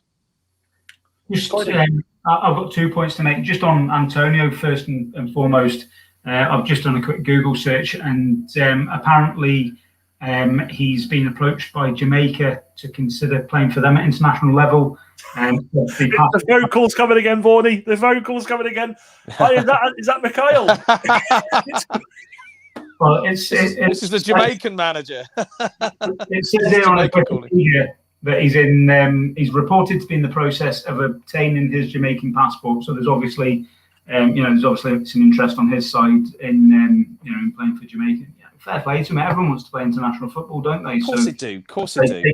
They get every opportunity to do so. Calvert-Lewin's an interesting one for me because up until this season, I didn't see what he offered. No. I thought he would just be a squad player at Everton, and he's one of these players who would probably drift a bit and not really do too much in the Premier League. I'll be honest, but this season you can't argue. He's done really well under the tutelage of Carlo Ancelotti. So I think a lot of the credit has to go for Ancelotti for improving him as a player. And I think, if you'd have said to me 6 months ago you'd be tipping Calvert-Lewin to play for England to go to the Euros, I'd be saying no chance. But I think he's probably well in Southgate's thoughts, and I think now it would be more of a surprise if he didn't go. It's funny because I think one of the comments that was made was when Ancelotti come to the club, the first player he said he wanted to work with was Calvert-Lewin, and said he'd been watching him from afar and really liked him. And I think for any player to have any manager, whether it be Coyne calling you and telling you to switch allegiances, or Ancelotti, to have a manager like Ancelotti come in and say, you're again, like the Sterling and the Pep thing, you're going to be my guy. I love the way you play. I think it's the biggest boost. And what I like about him is this season, I don't know about you guys, he's filling out. He's a big lad now, isn't he? He's a big unit, and he's good in the air. Yeah. But I think he'll go. Okay, you mentioned him before, Vorney. I'm a United fan, and my loyalties are with him. But I just kind of feel like after the Iceland incident, I don't think his form's been that good recently. So it's Mr. Mason Greenwood. Now with Greenwood this season, he's got the 1 goal in the league. Now if we're picking players on their potential, without a doubt, he's got to be there. He's got everything. If we're going on form, and I don't know whether he struggles at United because they play him on the right midfield and he wants to play up top, I don't know. I just don't think, for me, he goes to the Euros. What about you? Well, I think if you see Ole Gunnar Solskjaer in a service station again, Dan, you're going to have a word, aren't you? You're I'll going just to have the word. I mean, I mentioned Greenwood before. Again, I mean, he's a talent, isn't he? But like I say, he hasn't really been playing the game. So would you take sort of someone like Lingard instead of him? Maybe, I don't know. Maybe it would. You know, it's a, or maybe, I don't know, maybe an Ollie Watkins or a Tammy Abraham or someone like that. Maybe, I don't know. What about you, Coiney? I think he's got a bit more to do. I really like him as a player. I really like watching him. And I think if you're talking about taking people who are, who are used to winning games, obviously he's playing at Man United, who are second in the league. I think that would maybe be a tick in his box. But then again, you can say, does he play regular enough for them? He's certainly not the main man at United, is he? You know, he's in and out of the team. Is he really that effective, or has he really been that effective that year? This year, when he has played, probably not. No. So you'd probably say he's one who you'd be more looking at for the World Cup next year, as opposed to the Euros. And it goes to what we were saying before: potential. England. I mean, let's be completely honest here. England are looking really, really healthy. You know, over the next 5-6 years. The players that are coming through are just incredible. You know, Greenwood's only 19, I think, at 19 or 20. He's going to be electric. But, for me, a bit too soon for him, this one. But we'll go on to the next man before we go on to the two big boys, and that's mentioned before, Danny Ings. For me, I love Danny Ings. I feel sorry for Danny Ings. He's another one that struggled with injuries over the last few years. Got his big break at Liverpool, and then it just went pear-shaped, had that massive, massive injury. I think it was his ACL. Went back out to Southampton. He's sort of rebuilding his career there, isn't he? He's a different option. My reservations would be he's playing in a side who aren't playing well at all at the moment. They've slid down the table. He had a really, really good start to the season and a really good end to the season last year. Yeah. Is he maybe going off the boil a bit at the moment? Has he been? I think he's been injured, hasn't he? Well, this season he got 8 goals. Last season he finished on 22 last season. So yeah, I do you know what, Corey? I think you bang on with that completely. The thing with Danny Ings is he offers you something a bit different to all the rest, doesn't he? I mean, if a chance comes to him in the box, you'd fancy him to finish it. There's no doubt about that. Yeah. And he is a different option to your likes of Harry Kane, your Calvert-Lewins. Abrahams, who we've discussed, your Greenwood. He's a completely different type of player. He's just a goal scorer, isn't he? And a very good one at that. But I don't know. He'd be 50-50 for me, I think. Okay, Vaughan? Yeah, I'd agree with that. I mean, I've mentioned him a few times. I actually quite like the guy, and like you say, he does score goals and offers you something a little bit different, and that. Certainly for Southampton at the moment, you know, they're not getting many chances. And when they were sort of top of the league or they were up the top, they weren't getting a lot of chances up front. But what chances they were getting, he was sticking in the back of the net. You just hope that, I suppose, when you play international football, certainly for England and that, again, I suppose that the chances come along and they're a bit few and far between. And that's where you need a player that's on top of the game. And I think really when we were talking about Bamford before, I'm not so sure about him, because I think maybe Patrick Bamford needs 2 or 3 chances before one goes in the back of the net, and you can't do that. You're not going to have that luxury to miss 2 or 3. Ings is on that cusp, isn't he? Corny said 50-50. For me, probably the same. I think he'd need to do a little bit between now and the end of the season to get into the Euro side. He's gone a little bit off the boil, hasn't he, the last few weeks, actually. He struggled a bit. 50-50, isn't he? He is 50-50. Okay. No, I agree with both points there. I think you bang on. I think the problem with Danny Ings as well is his age. I think he's 28 now, is he? 27, 28? What about someone like Tammy Abraham? I just think I don't rate him. I've got to be honest. Me and my mate Rob were having this conversation a few weeks ago. And he said, "What do you think of Tammy Abraham?" And I said, "He's a bit of a weird one." I said, the ball seems to hit him and goes in, but he's one of those sort of strikers, a bit like Danny Welbeck used to be for England. It's like, Danny Welbeck got a heap of goals for us, But I don't know, they're off his knee, they're off his arse, they're off this, they're off that. He just seems to get in there and he seems to score. And Tabby Abraham's a bit the same, isn't he? When I remember that story coming, he was like, either play me or I'll go play for Nigeria. And I honestly sat there and thought, go play for Nigeria, mate, because he's another one. I don't see him getting ahead of the big boys, and especially with Calvert-Lewin getting to what he's doing now. I think you talk about the three main strikers, and we'll go on to the other two now. I don't see him being anywhere near them. He doesn't start every game for Chelsea, does he? He's in and out of the squad there. I'll tell you another lad that we didn't mention on the wing, and I can't be bothered to edit and bring him in now, is Hudson-Odoi. Another talent. It's a good point, but again with Hudson-Odoi, is he playing regular enough and is he doing enough?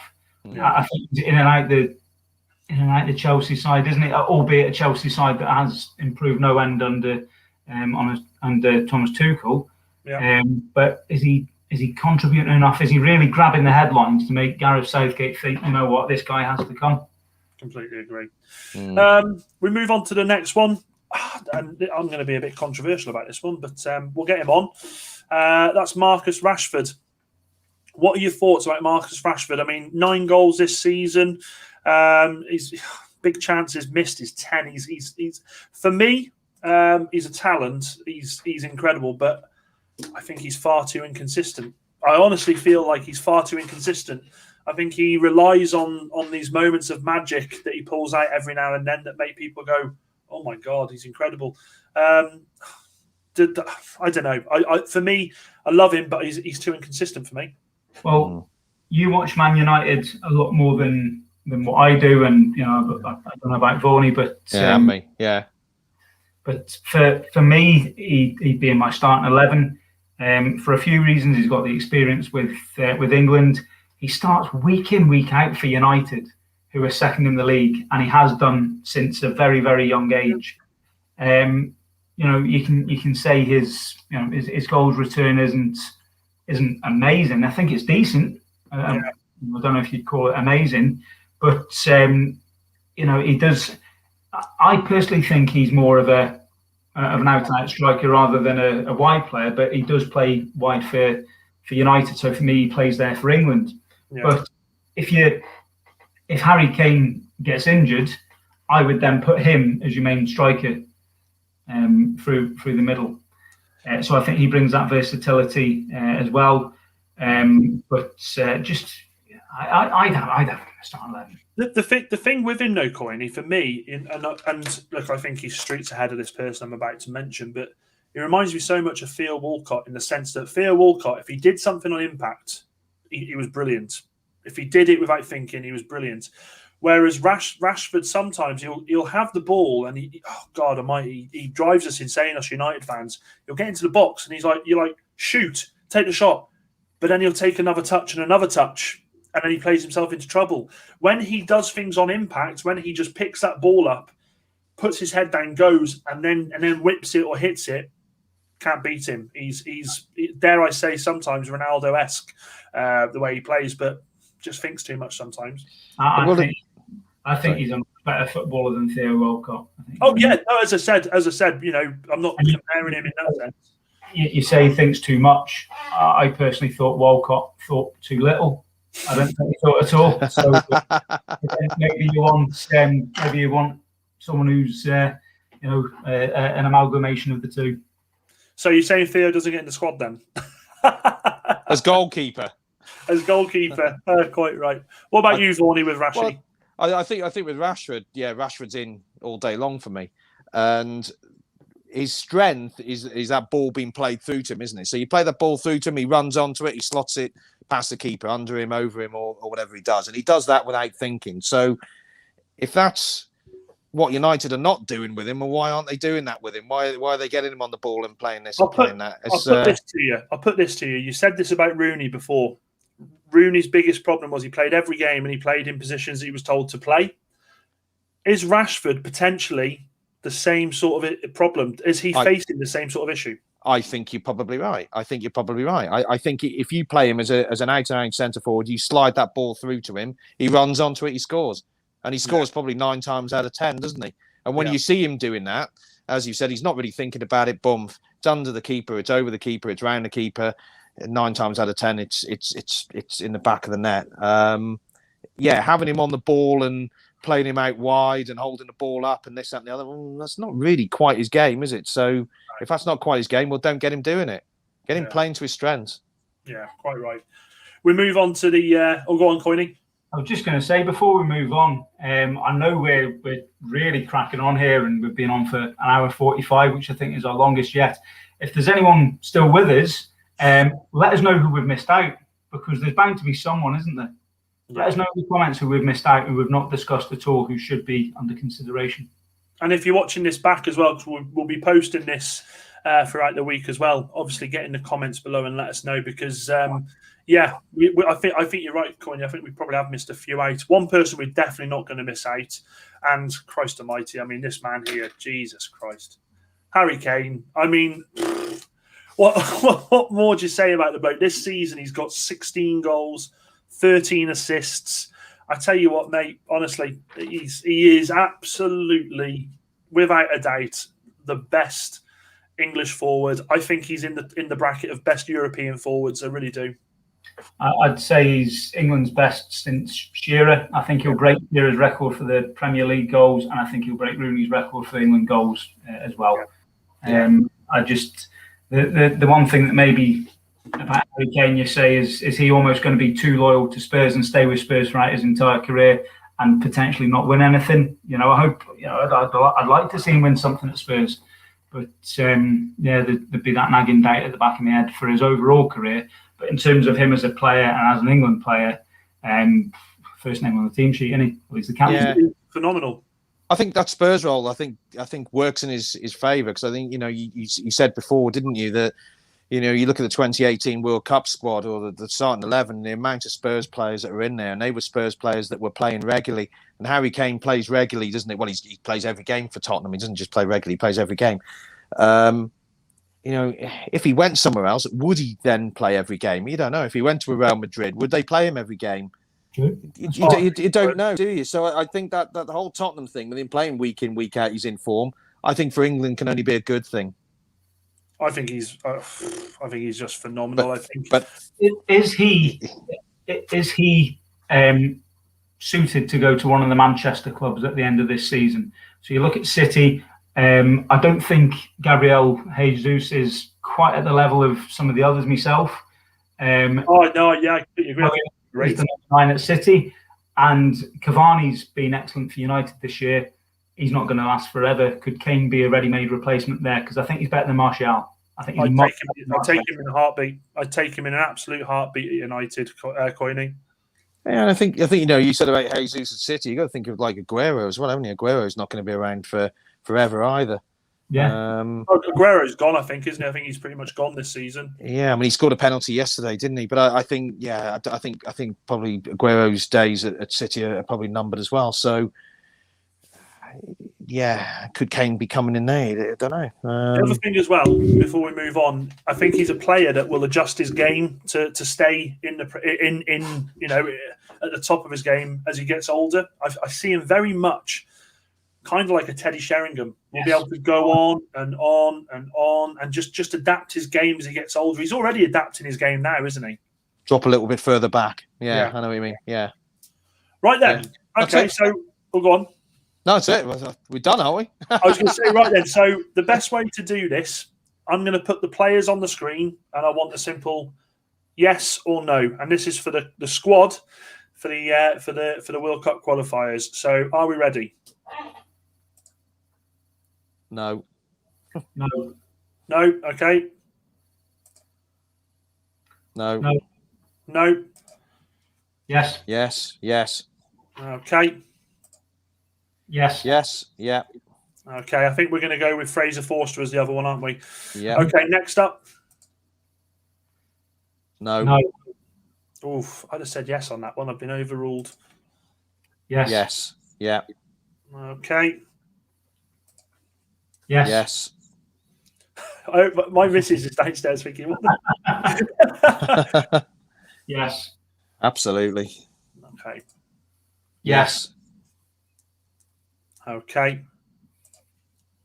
No. Not for now. Not for now. I say yes to him, but okay. No. No. Yes. Um, Oh. 50-50 on him. Just to be different, I'm going to say no. Oh, He's been awkward. Yes. I say yes to him actually as well. I'm so glad that we brought him up. Good shout there, lads. Okay. Yes. Yes. Yeah. No. Yes. I'm going to say no to him. I am as well. As a left back or in the squad? Both. Okay. This man? Yes. Yeah, I'll go for Reece I James. think I'm Yes. going to go, yeah. I think I'm happy with him as well. Yes. Yes. I think we're going to go over the 23, aren't we? I was going to say we've got too many here, aren't we? We've got 4 right backs. We're going to come back to the right backs in a minute. Well, we're going to have to chop a few then, aren't we? This man. Yes. 100%. You've chopped him already. No. Oof, that hurt. That hurts. That was a resounding one. Yes. Yes. That's a nailed on, isn't it? Yes. Okay. No. No. I'm going to say no as well. Yes. Okay. No. I'm going to say yes because we've got both else. Not for now. For the future, definitely. Okay. Yes. Yeah. Get him in there. Yes. No. Not for now. If there's an extra space, maybe. Let's see how many we've got. No. Not for now. Well, we know that one, Coiny. Coiny's already on the phone. Yeah. Yes. Nope. No. Nope. Yes. Yes. Yes. Yes. Absolutely. Oh, God. Get him in. Another 50-50 for me. How many we got in the squad? We must have exceeded 23 there, haven't we? Out strikers, I'm going to say yes. Right. Well, Go on then. We've got space for 2 more players, and we've got 4 right backs. So I'm going to go back to the right backs first. We picked 21 then, have we? Yeah, we've got space for 2 more. So okay, in that case, then Danny Ings is in. Yeah, that's with Danny Ings. Okay. So this man. Yeah. I thought we said yes. Yeah. No, but we've got 4 right backs. Okay. Okay. Yeah. This man. He's versatile. He could play as the third centre half and a 3. Go on, Vorney. What are the other choices? Because you got Trippier and who was the other one? Trippier, I'm going to say yes to because you've charmed me with him. Who's the 4th one? Who's the 4th? I can't just trying to remember who the 4th one is. Basically, 4th one was. I think that was it. Actually, maybe there was only 3. Maybe there's only 3. Well, if there's only 3, you keep the 3 in then. Okay, so if we go further down then to the ones that we said no to. No. No. Not for me. No. I'm going to say yes to Calvin Phillips. Yeah, I'd agree with you on that one. Go on him. Just think for cover. I'd be tempted to include him. Yeah. Yeah, I'd be tempted. I'd be the same. I'd be tempted to put him in now. Okay.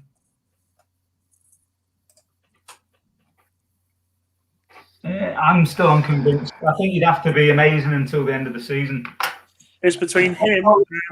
But this is for now, isn't it? So yeah, this is for now. Yeah, I think he's got to have an exceptional season, doesn't he? He's got to have an exceptional half season, but he could be in for the Euros.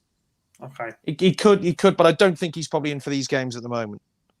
Okay, the other man is this one. Well, I thought I'd said yes. I'd said yes to him. Get him in. I said no, so I'll change my mind on that and put Connor in. Yeah. There we go then. So our squad of 23. Our squad of 23 is, and I'll start again. We've got Dean Henderson, Nick Pope. We've got Fraser Forster, who I didn't have a picture for. Trent Alexander-Arnold, Harry Maguire, John Stones, Tyrone Mings, Ben Godfrey, Reece James, Luke Shaw, Ben Chilwell, Kieran Trippier, Declan Rice, Phil Foden, Jack Grealish, Raheem Sterling, Mason Mount, Calvin Phillips, Jadon Sancho, Jude Bellingham, Marcus Rashford, Dominic Calvert-Lewin, Connor Cody, Danny Ings, and finally, Harry Kane. That is our squad of 23 for the upcoming World Cup qualifiers. I will put them up properly so people can see it, see what the squad is in general. Just interesting, as you've been reading that out, I've been looking at the World Cup squad from 2018, and the changes is mad. And some of the players who are on this list we've not even mentioned. Is it all right if I just read through them? Yeah. Pickford, Kyle Walker, Danny Rose, just nowhere near now. Is he even considering? We've not even mentioned Eric Dyer. No, he can't get into the Spurs team. He's not playing at the moment, is he? So that's why I didn't. But Eric Dyer, yeah, absolutely. John Stones, Harry Maguire, Jesse Lingard, Jordan Henderson, Harry Kane, Raheem Sterling, Jamie Vardy, retired from England duty, Kieran Trippier, Jack Butland we've discussed, and then it gets interesting, right? So you've got Danny Welbeck, Gary Cahill, Phil Jones. Phil Jones, get him back in that bloody squad. Get him back. Come on. Has he even made an appearance this season for United? He's made an appearance in all our hearts. We love Phil. We love Phil.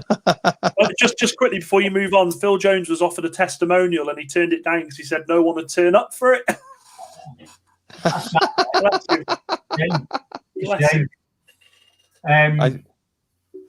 Then you got Fabian Delph, Ashley Young, Marcus Rashford, Dele Alli, who we've not even discussed, Ruben Loftus-Cheek. I was thinking about him because he's had Fulham at the moment. He's had a decent season for Fulham. He's a good player. I like him. I really like him. Trent and then Nick Pope. Yeah. So, a couple of comments actually. We got Robin Hartley said, "Christ, imagine the Harry Kane transfer fee. It's going to be 150 million, I think. I mean, between 100 and 150 million. Probably second to the Neymar one for me. Doug says Curtis Jones. No, the guy has been our best player this season. He deserves a place in the England squad. I completely agree. I think he's been brilliant. I kind of agree with what the boys are saying that it's maybe come too soon for him. But Doug, without a doubt, he's going to be a massive talent for England going forward. No Kyle Walker. Yeah, Kyle Walker's a funny one. I kind of feel like he's like his days are gone now for England. Similar argument to Eric Dyer and a few of the other ones there. He's not playing regular. He's sitting on his arse for Man City and he can't get in front of Cancelo. Robin Hart says some midfield. Completely agree with that one. The one centre half we haven't discussed who has played for England a little bit is Michael Keane from Everton. So he was in the last squad. He played in the October. Yeah, we haven't mentioned Michael Keane at all. Hi, Michael. It's Dan, the England manager. Yeah, go and play for Zimbabwe, mate. That's some team we've picked there. I think. Look, Michael Keane. You'd probably put Michael Keane ahead of Connor Cody. Actually, I think, wouldn't you? Thinking about it. I'm just checking to see if he played yesterday. You know, he did, mate. He got me nothing in my bloody fantasy football team. So yeah, he's got to be in contention, hasn't he? Michael Keane. Ross Barkley is another one that has been in the England side in the past. He's not really doing it for Villa at the moment, is he? No, he's struggling to get in the side, isn't he? So for me, it's probably a no with him. We didn't discuss Ollie Watkins that much, did we? No, we didn't actually. We didn't. It goes with what you're saying, though. Do you know? that three that we talked about, Harry Kane, Rashford, and then it's either Ings or Calvert-Lewin, I don't think he gets ahead of them, does he? I'll tell you who gets ahead of both Ings and Calvert-Lewin is bloody Vardy. If Vardy turns around and says, all right, I'll have one more summer, he's there, isn't he? I think Southgate would have him. Vardy's in. Yeah, Vardy is in, isn't he? In fact, actually, then you probably that front three that you're talking about, when you were talking about Rashford, you're possibly looking at Rashford out and Vardy in, aren't you? Yeah. I'm not sure I agree there, because if you're playing the three, you're not going to move Kane from the centre position out the three, and Vardy plays as that central striker for Leicester, doesn't he? He doesn't play wide, so plays down two, doesn't he, with Vardy? I wouldn't want to move him away from that central position to almost like accommodate him in the side, whereas Rashford is used to playing on the left for United. But is that accommodating Rashford though? In what we've said before, probably isn't it? Accommodating. Rashford is being accommodating, I should say, by moving around. It is, but it's where he plays for his club side, which would be just what we'd do if Vardy was in that position.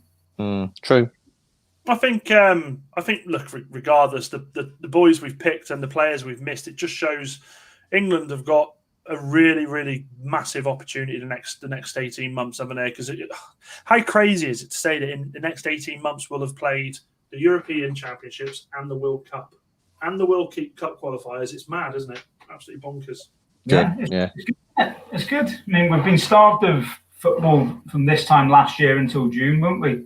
You know, we denied the European Championships last summer, denied the whole bloody summer in some ways. So, bring it on, I say. Let's have a great Euros and then, straight into Premier League football again. And, football at all levels, isn't it? Football at all levels, August onwards. And then once that's finished, we've got a World Cup to look forward to. And it's, I really didn't like the fact that it was going to be played mid-season. But since Corona has come in, I'm thinking, you know what, actually that's going to benefit us, because we're, there's just enough time now between the Euros and that World Cup for us to really miss tournament football.